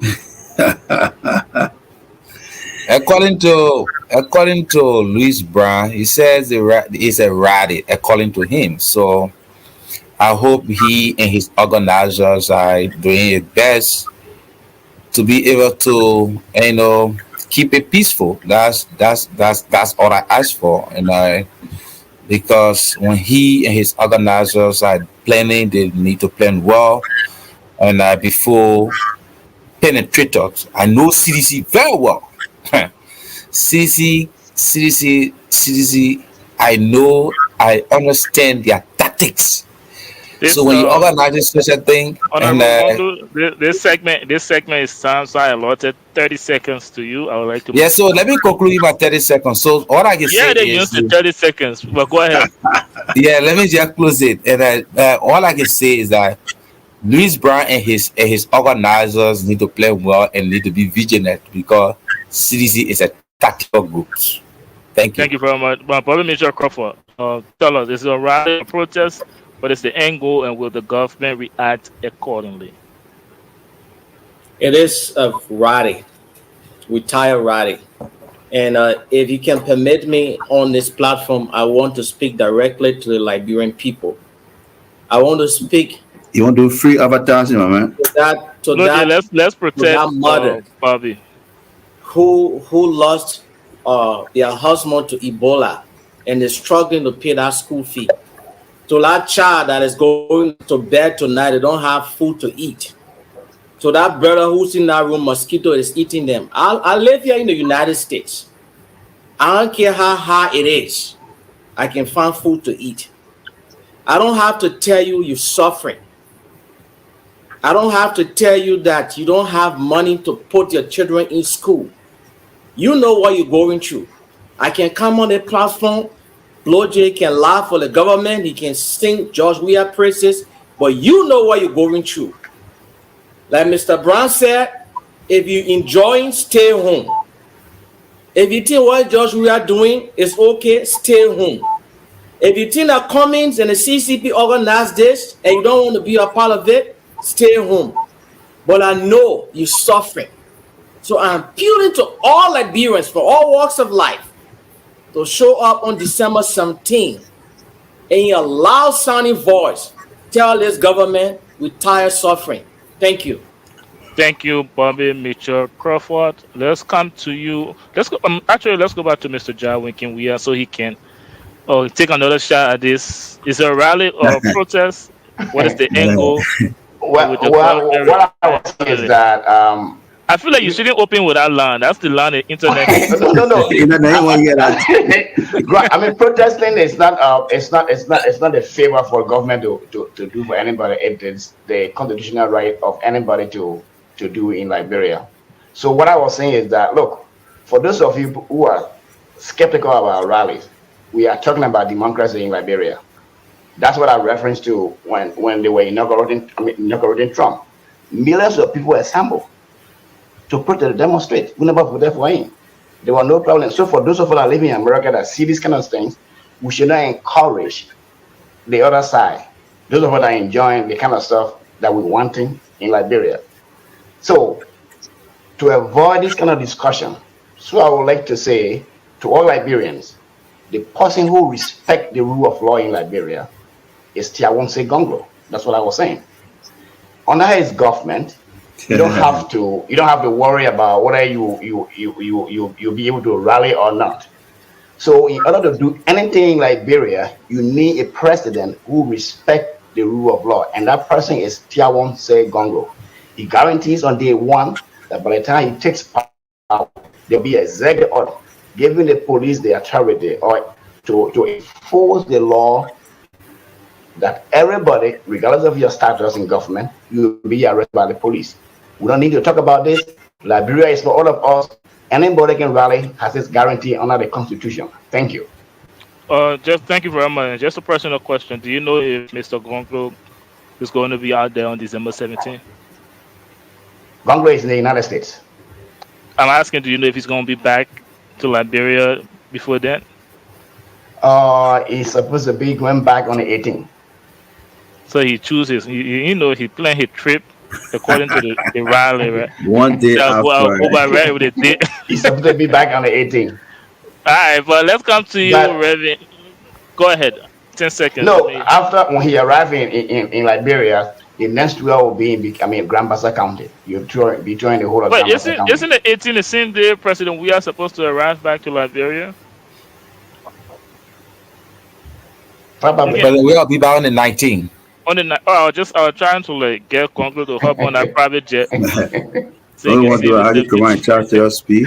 You know, let's come to you, Reverend Adi. The protest, the rally announced for the 17th of December. Is it a rally or protest?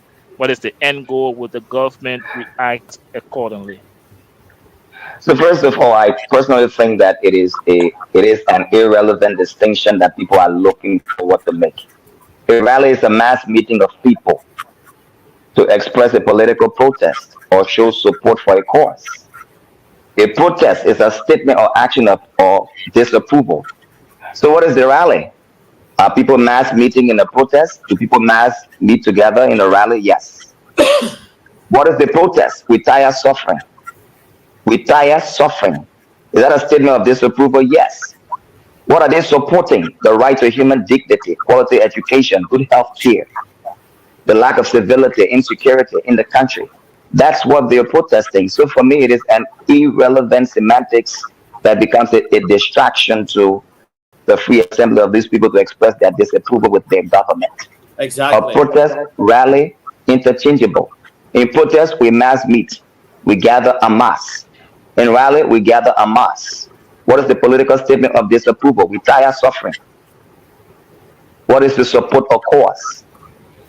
Do we all not want a country free of insecurity? Do we not want good quality health care? Do we not want our brothers and sisters to go to hospitals where they don't die at the door because they don't have money? Do we not want a government that every free Liberian can have a life worthy of dignity and not being beggars in their country? Do we not want a society where we can freely assemble and not have counter-protesters infringe on our rights? It's both. It's a rally, and a protest. But it's unfortunate in our political culture when we think of protest, we think violence, burning of cars, looting of homes. But we can also peacefully protest as a people, as guaranteed and enshrined by the Constitution of the Republic of Liberia. So there should be no intimidation from government. Government should not worry about the peaceful assembly of people other than providing security as guaranteed by the Constitution. Thank you. What's the end goal? Sorry. What's the end goal? You know, as I close on this, there are many folks who are asking for the goal of this rally or protest. When Dr. Martin Luther King and the rest of the black brothers and sisters who diligently pressured government under the hoses and bites of dogs, they never stopped until we had the Emancipation Proclamation, the right to vote, and several other things that came. Until our government can come to know the reality of what is happening and that the people do not give up on petitioning the government, we'll continue to be victims and beggars in our own homes. Thank you. Thank you very much, Reverend. I said it better, Reverend. Thank you so much. Reverend Adi, thank you very much. And thank you guys for your contribution on this discussion. The rally is scheduled for December 17, 2022, dubbed We Are Tired Suffering. And also, it's no secret that we have a divided opposition in Liberia. I mean, the United Party and the ANC, including the Liberty Party, and that of what is Benada Your party's name, were in the CPP, and that split up. But the question of united opposition or divided opposition still stands. And let me remind you of a long-time advocate in person of Lehman Bowie once said that only a united opposition can defeat President. So I'd like for us to transition into that discussion, but due to time, this can only be your closing remark. So looking at the opposition community, the ANC, the Unity Party, and the Liberian People Party, Taiwan Gongro. That's the name of the party, right? And who posed the biggest threat to President Weah to unseat him in 2023? What are some of the strategies that will be employed come 2023, and what are their strengths and weaknesses? Let's speak to that, a divided or united opposition, and let's talk about those political institutions specifically. Let me start with Claude, since he's not from the opposition community. Let's get his take on this. Anyway, thank you so much. Look, the reality here is that we have clashing desire in the opposition, particularly from very dishonest characters who have sought power and have had power for a long time in the country. And this desire is such that there is a lot of dubiousness in the behavior. I look today from the release by the United Party, where they cited an opposition gathering at the headquarters. Attending that meeting from the release, they named all the parties that attended the program. They named the CPP as a party.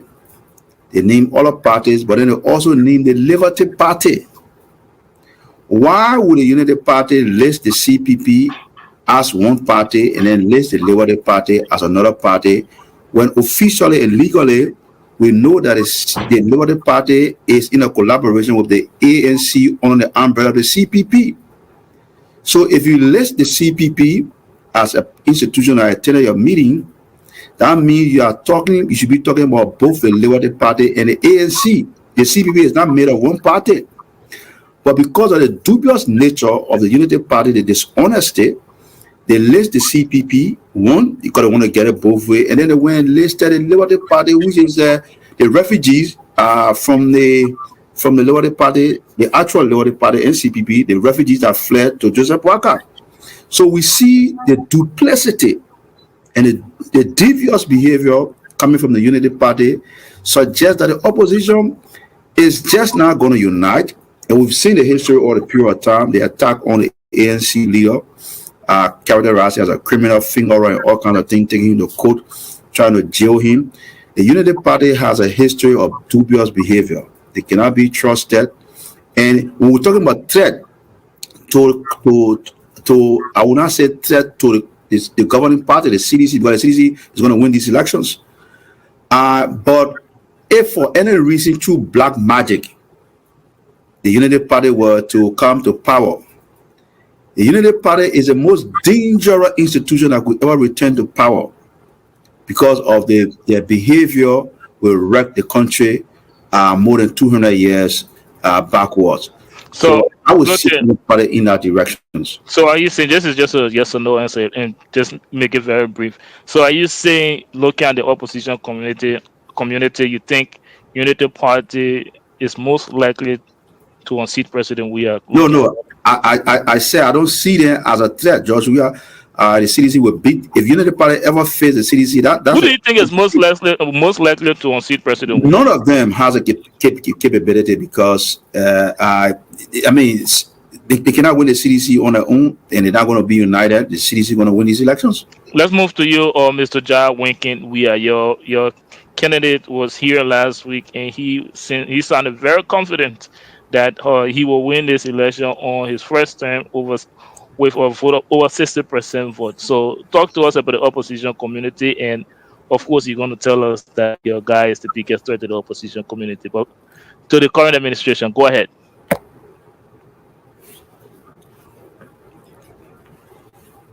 Mr. Jah Winkin, are you there? Oh, yes, I'm here.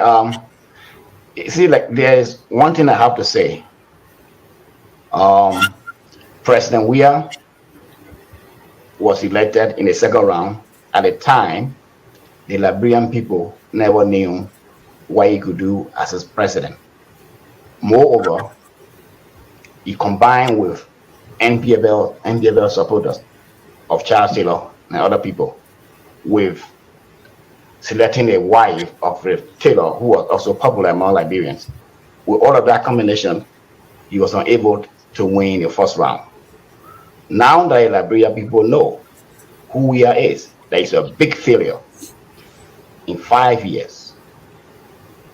It is an imagination for Blojo to think that we are going to win this particular election. To the question of whether my man is capable of winning, yes.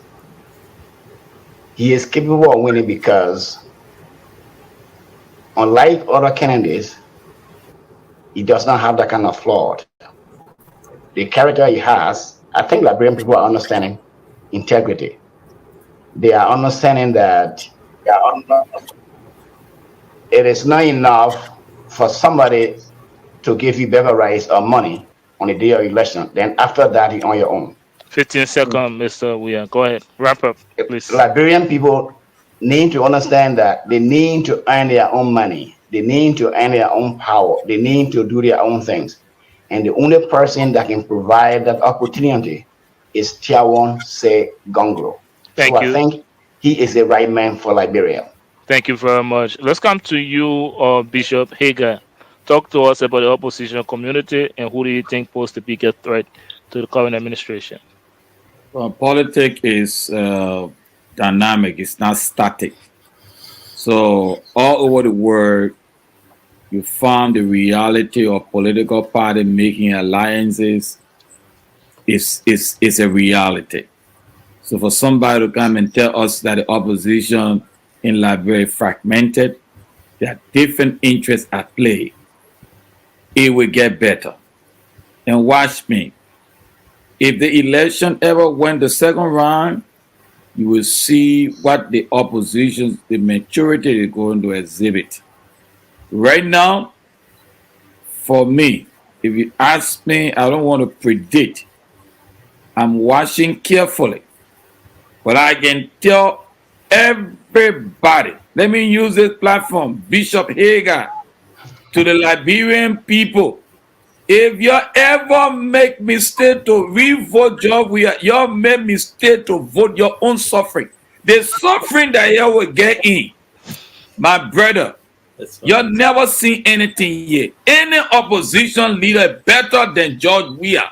George Weah 5 years have been chaotic, difficult, hard. Please, those immature, incompetent people must leave us so that educated people, people who know what to do. We have doctors, we have intelligent people that recognize internationally that can extract, bring resources to that country and allow babies, children, immature people to continue to lead that country. I can tell you, y'all will suffer. And me, I tell all my family, y'all don't even call me because you're suffering style yet. Let me tell you now. Thank you very much, Bishop Hagar. Let's come to you, Honorable Sylvester Wamplu. You have a minute to talk to us about the opposition community and who do you think poses the biggest threat to the ruling establishment? Thank you. And we respect every members of the opposition community, but I can show you that the biggest opposition political party in the country is the Unity Party. And the biggest threats to the CDC is His Excellency Ambassador Joseph Nyeman Boakai. If you travel to the length and breadth of Liberia, the four corners of this country, you will know that Ambassador Boakai is the favorite to win 2023 elections. And our brother Bloje said the opposition community is now united. Bloje, when George Weah became president, we had over 22 political presidential candidates where the opposition community united when George Weah won elections. Well, all the opposition in one room when George Weah won elections. All the opposition were never in one room. We are going to the elections with a respect, and we still respect the CDC, the CDC in the ANC, our own brothers ANC. We always respect them. Just that if sometimes I'm citizens and Bobby will get angry with me, I'm seeing both of ANC people will not support Ambassador Boakai. Trust me, majority of ANC people will not support Ambassador Boakai. All the things you're doing here, Bishop Hagar, you did your best. You can do more than your best, but you are standing here, the ANC that I know we campaign against Joseph Boakai. And trust me, 2023 elections, you take it, you bring it is Joseph Boakai and George Weah who will go for second round. And you will see Bobby then coming on the platform. Bobby will come on the platform and campaign against Joseph Boakai. But we remind him about he telling Liberians that and George Weah is not better. He will tell you that if he prefers George Weah, just consider his banner says there and leave politics and not support Joseph Boakai. But if you ask me for my opinion or who and a clear opinion who will unseat Joseph Boakai or George Weah, His Excellency Ambassador Joseph Nyeman Boakai. And the Unity Party is prepared. We are fully prepared. We have the expertise. Let me close. We have the expertise. We have the experience. We have seen the standard of good governance in the country. We have redeemed Liberia. We increase civil servant salary. We pay on time. We build rules. We set the standard of democracy in the country. That's why the Liberian people still believe in us, and Ambassador Joseph Nyeman Boakai going to do something different to deliver Liberia and produce a Liberia that every citizen will have the right and every citizen will enjoy. Thank you. Thank you very much, Honorable Sylvester Wamplu. Reverend Adi, talk to us about Go ahead. You already got it. Well, it is my wish that there will be an opposition collaboration come those elections of 2023. But let's be very clear. Politics in Liberia is in context. Personality, tribe, and then institution. Lofa County has one of the biggest reservoir votes in the context of tribe. Their votes surpass the entire southeastern of counties combined. Make no mistake, our politics is very tribal. I share this to say that the greatest threat to George Weah now is Honorable Joseph Boakai. And make no mistake about that. He has the brand name. He's been in power for 12 years. And there are several records regarding what, that he can hold on to claim that this is what they did for the Liberian people. But I'm a bit disappointed in Blue Jay's comments when he said that, the CDC government is the best. A leader who builds 47 houses in less than a year. A leader who has no accountability for $25 million. A leader that has yet to pay civil servant salaries on time. The socio-economic and political degradation of the nation is what we want to go back to for another, 6 more years? Impossible. So if the Liberian people do understand this reality, then certainly the CDC government cannot be the government that they want to go back to for another 6 more years. Thank you. So as it stands, I personally, and I'll close on this, I personally believe that I don't question Mr. Cummings' competence and our experience. But in terms of politics, that's been tribal politics in the context of brand name and electability, I believe Vice President Joseph Nyeman Boakai stands a better chance at unseating George Weah. Thank you very much, Reverend Adi. Let's come to you, Bobby Mitchell Crawford, and you will close up. You wrap up this segment of this discussion. Or talk to us about the opposition community and who has the best chance to unseat President Weah come 2023. I have had the privilege of listening to, I've been on a conference call. So a lot of the things that I said to you guys in private, I cannot say here in public. So I'll be the last person to come out here to criticize any of the extreme Liberians, like in the opposition, whether it's Benin Ayue, Joseph Boakai, or whosoever that's in the opposition, because I know what I see and I know what's happening in the background. But I will say this, even me at this time, Bobby Mitchell Crawford, I can defeat George Weah. You know why? All of the developmental indexes, for lack of a better term, that is supposed to rather improve the lives of the Liberian people are in the red. Extreme poverty, living on less than $2 a day, inadequate health care, chronic unemployment. I mean, the list goes on. I understand the tribal nature of our politics, but Mr. Cummings will be the first person to tell you politics in Liberia is retail. You gotta relate to the people. You gotta build a team. We have seen that in the people he has appointed to help in this election process. There's a lot of noise about it. But guess what? Those are people that have sway over a certain segment of the population. Politics 101. He's putting in the work. He's talking to all the opposition members. You don't see it in the news. He's reaching out.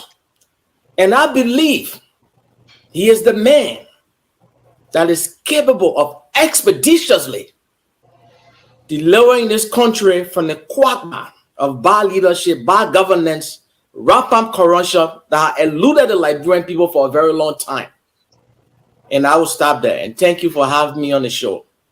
Thank you very much, Bobby Mitchell Crawford. And guys, thank you so much for continuing to follow us. Leave us your engagement in the comment section and make sure you follow the network on Facebook and YouTube. At this point, we will take a very brief break. And when we come back, we will bring you the next segment. That is the icebreaker on the High Zone.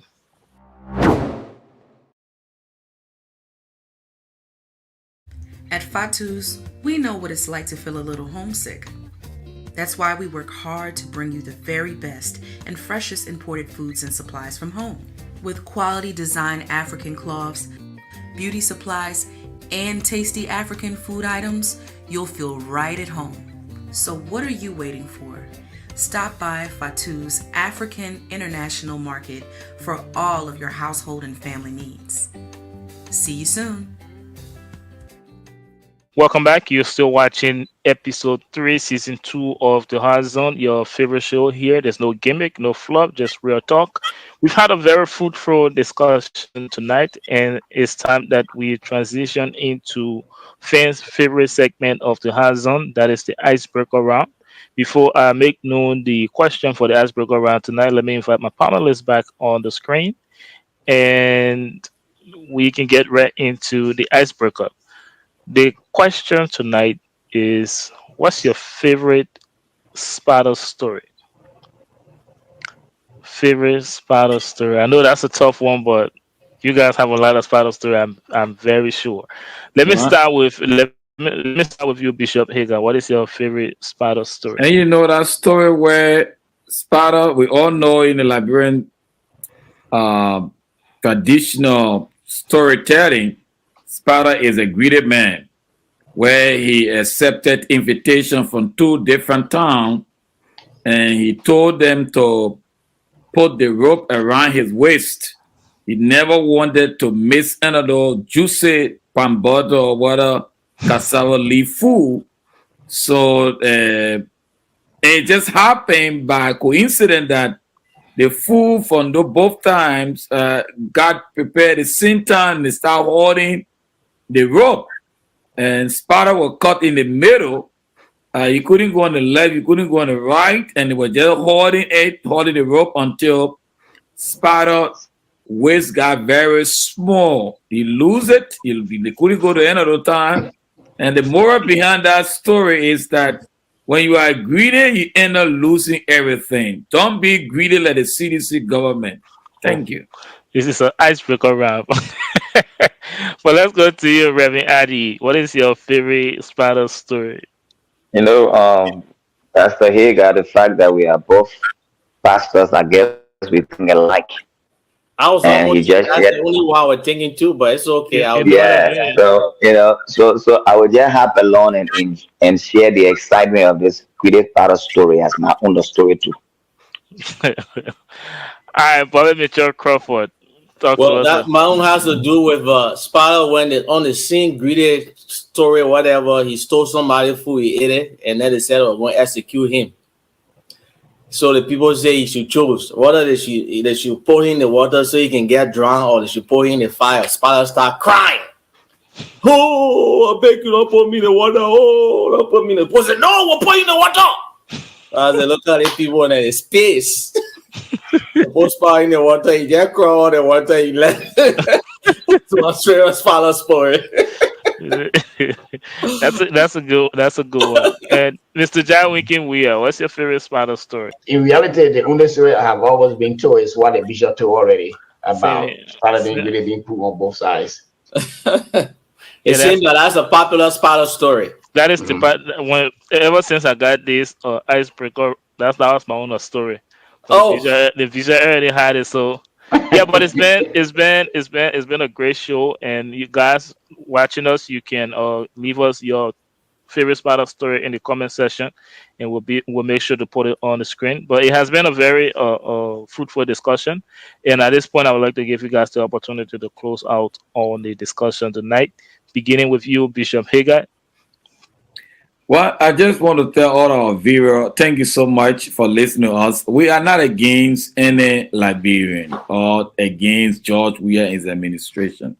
If I come here passionately talking, it's because it's unacceptable, my people. If you look at the suffering, the level where our country is, it breaks your heart. I hope you understand, it's not about somebody wanting job or somebody trying to bring people down. We believe that our government should be able to help us, help our people. George, we are taking 50% for 48 days from a very impoverished nation. It's unacceptable. We got to do better. We have to manage our resources better. It's not about politics. This politics have not helped us. It's about being patriotic.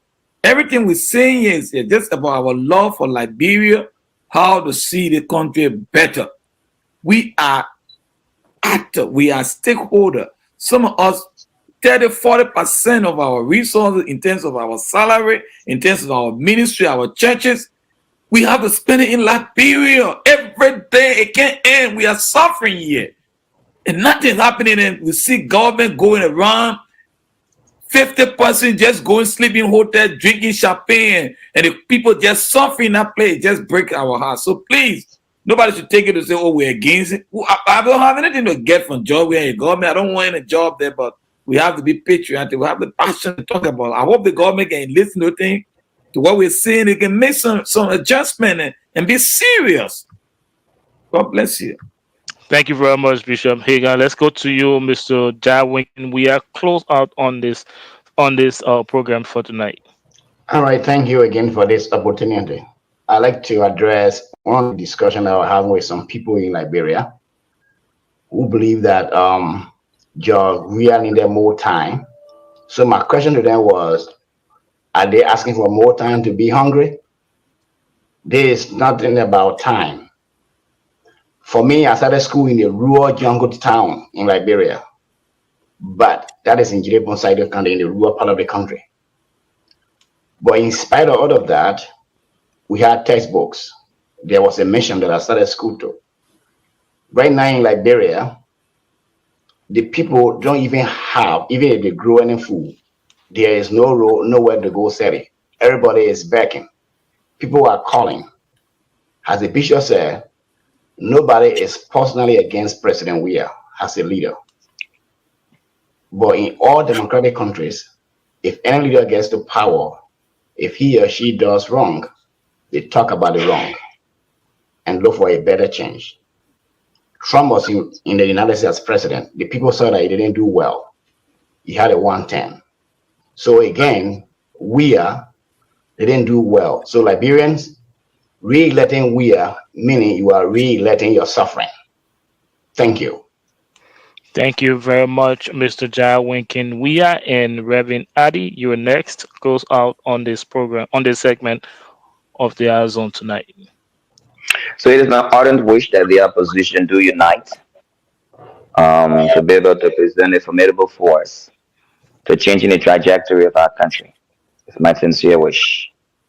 It is very clear that this government's demonstration of ineptitude and lack of concern for the well-being of the Liberian people, as evidenced by the prevalence of corruption, compounded by the sanctions on government individuals, and there's no prosecution. The prevalence of poor quality health care and education are all the more reasons why we should ask for change. Change from a president who disregards the plight of the Liberian people, who prioritizes his entertainment by watching football games for 10 days and wasting the meaningful resources of Liberian people. If this is what we desire for our country, ranking 136 on the rank of corruption, it's a problem. Number two in poverty, possibly number one, that's the problem. When our young boys and girls have turned to be beggars and selling when they should be in school, and we call this change, this is not the change the Liberian trusted. From a leader who came from poverty to glory, but yet in glory and forgets his people that trusted him with their destiny. I encourage Liberians to think twice and be intentional about who you choose as your leader. But if this is what you want now for your future, then the choice is yours. Thank you. Thank you very much, Reverend Addy. Let's come to you, Bobby Mitchell Crawford. Close out on episode 3, season 2 of The Horizon. Derek, thank you so much for having me on the platform, and to my fellow panelists. It's always a pleasure. Whatever you espouse here, it helped to shape, what I'm trying to say. And I really do appreciate that. I kind of bounce off you guys, and this is something I don't take lightly. I really appreciate you guys, So thank you so much for giving me the opportunity to be on the platform. But, I think it was out of Monday of this week when the U.S. ambassador, had a press conference, and it seemed like press conferences are more frequent than usual. And he talked about, strengthening public integrity institutions, giving them more funding. And there's a reason behind that.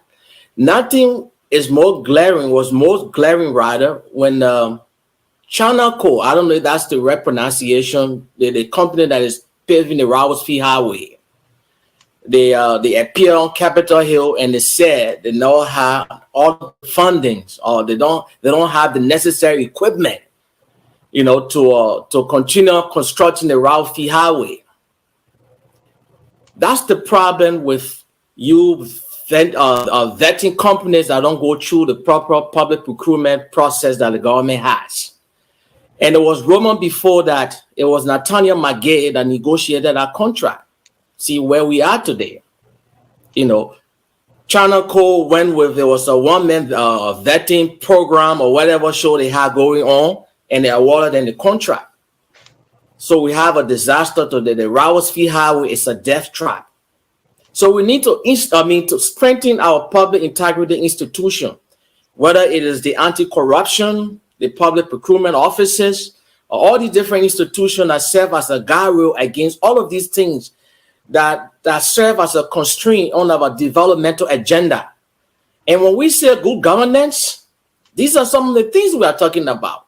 And this is something that's eluded George Weah government for a very long time, and it will continue to do so if the government is not replaced.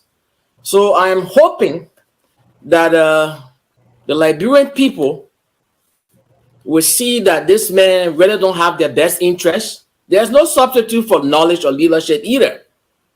It has been established that George Weah is a functional illiterate.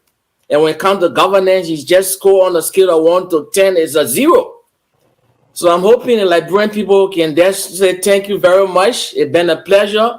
And we are not going to vote you as president come 2023. Thank you very much, Bobby Michelle Crawford. And I don't want you to say it's been a pleasure, it's been bitterness, kojorobo, the Liberian people think. Thank you, Bobby Mitchell.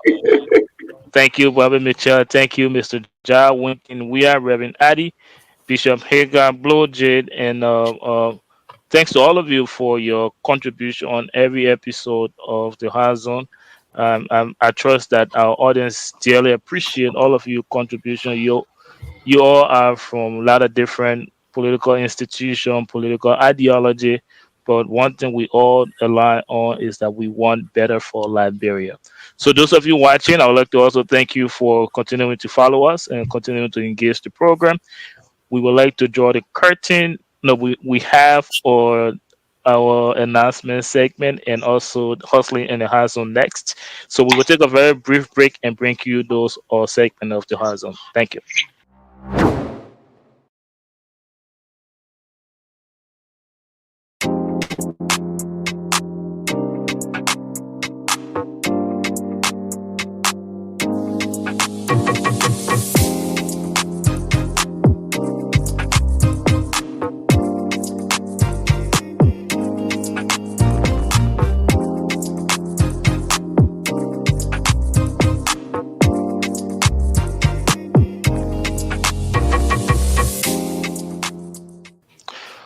Welcome back, ladies and gentlemen. You're still watching the Hard Zone with Derek Galley on the Liberia Radio and Television Network. We'd like to transition into our new segment for season 2 called Hustling on the Hard Zone. And for this segment, we will focus on a Liberian money changer, Liberian money changer who also sells scratch card, and he's also happens to be a student at the University of Liberia.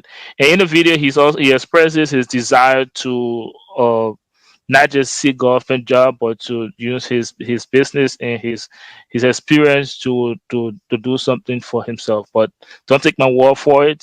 Watch the video to follow up on hustling on the hard zone.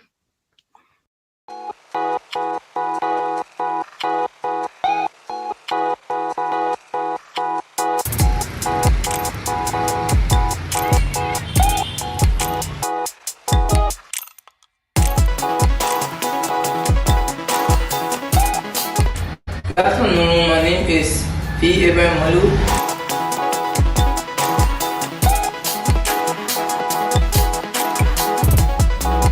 I'm a street hustler, I'm a money exchanger, I do sell meat and data packages. I also do mobile money transactions.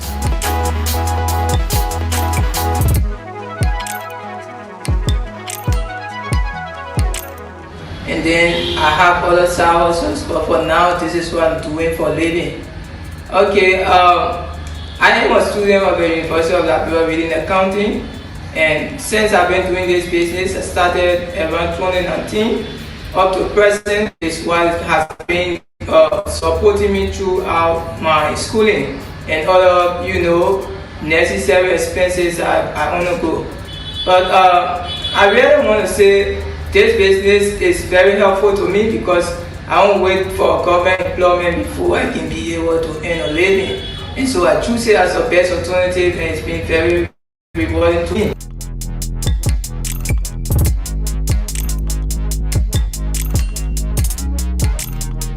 And then I want to encourage every one of you who want to get me, if you want to get at me, or you want to find me anywhere in Monrovia. If you come here, be in the diaspora, you come. I'm situated right around Benson and Robert Streets intersection.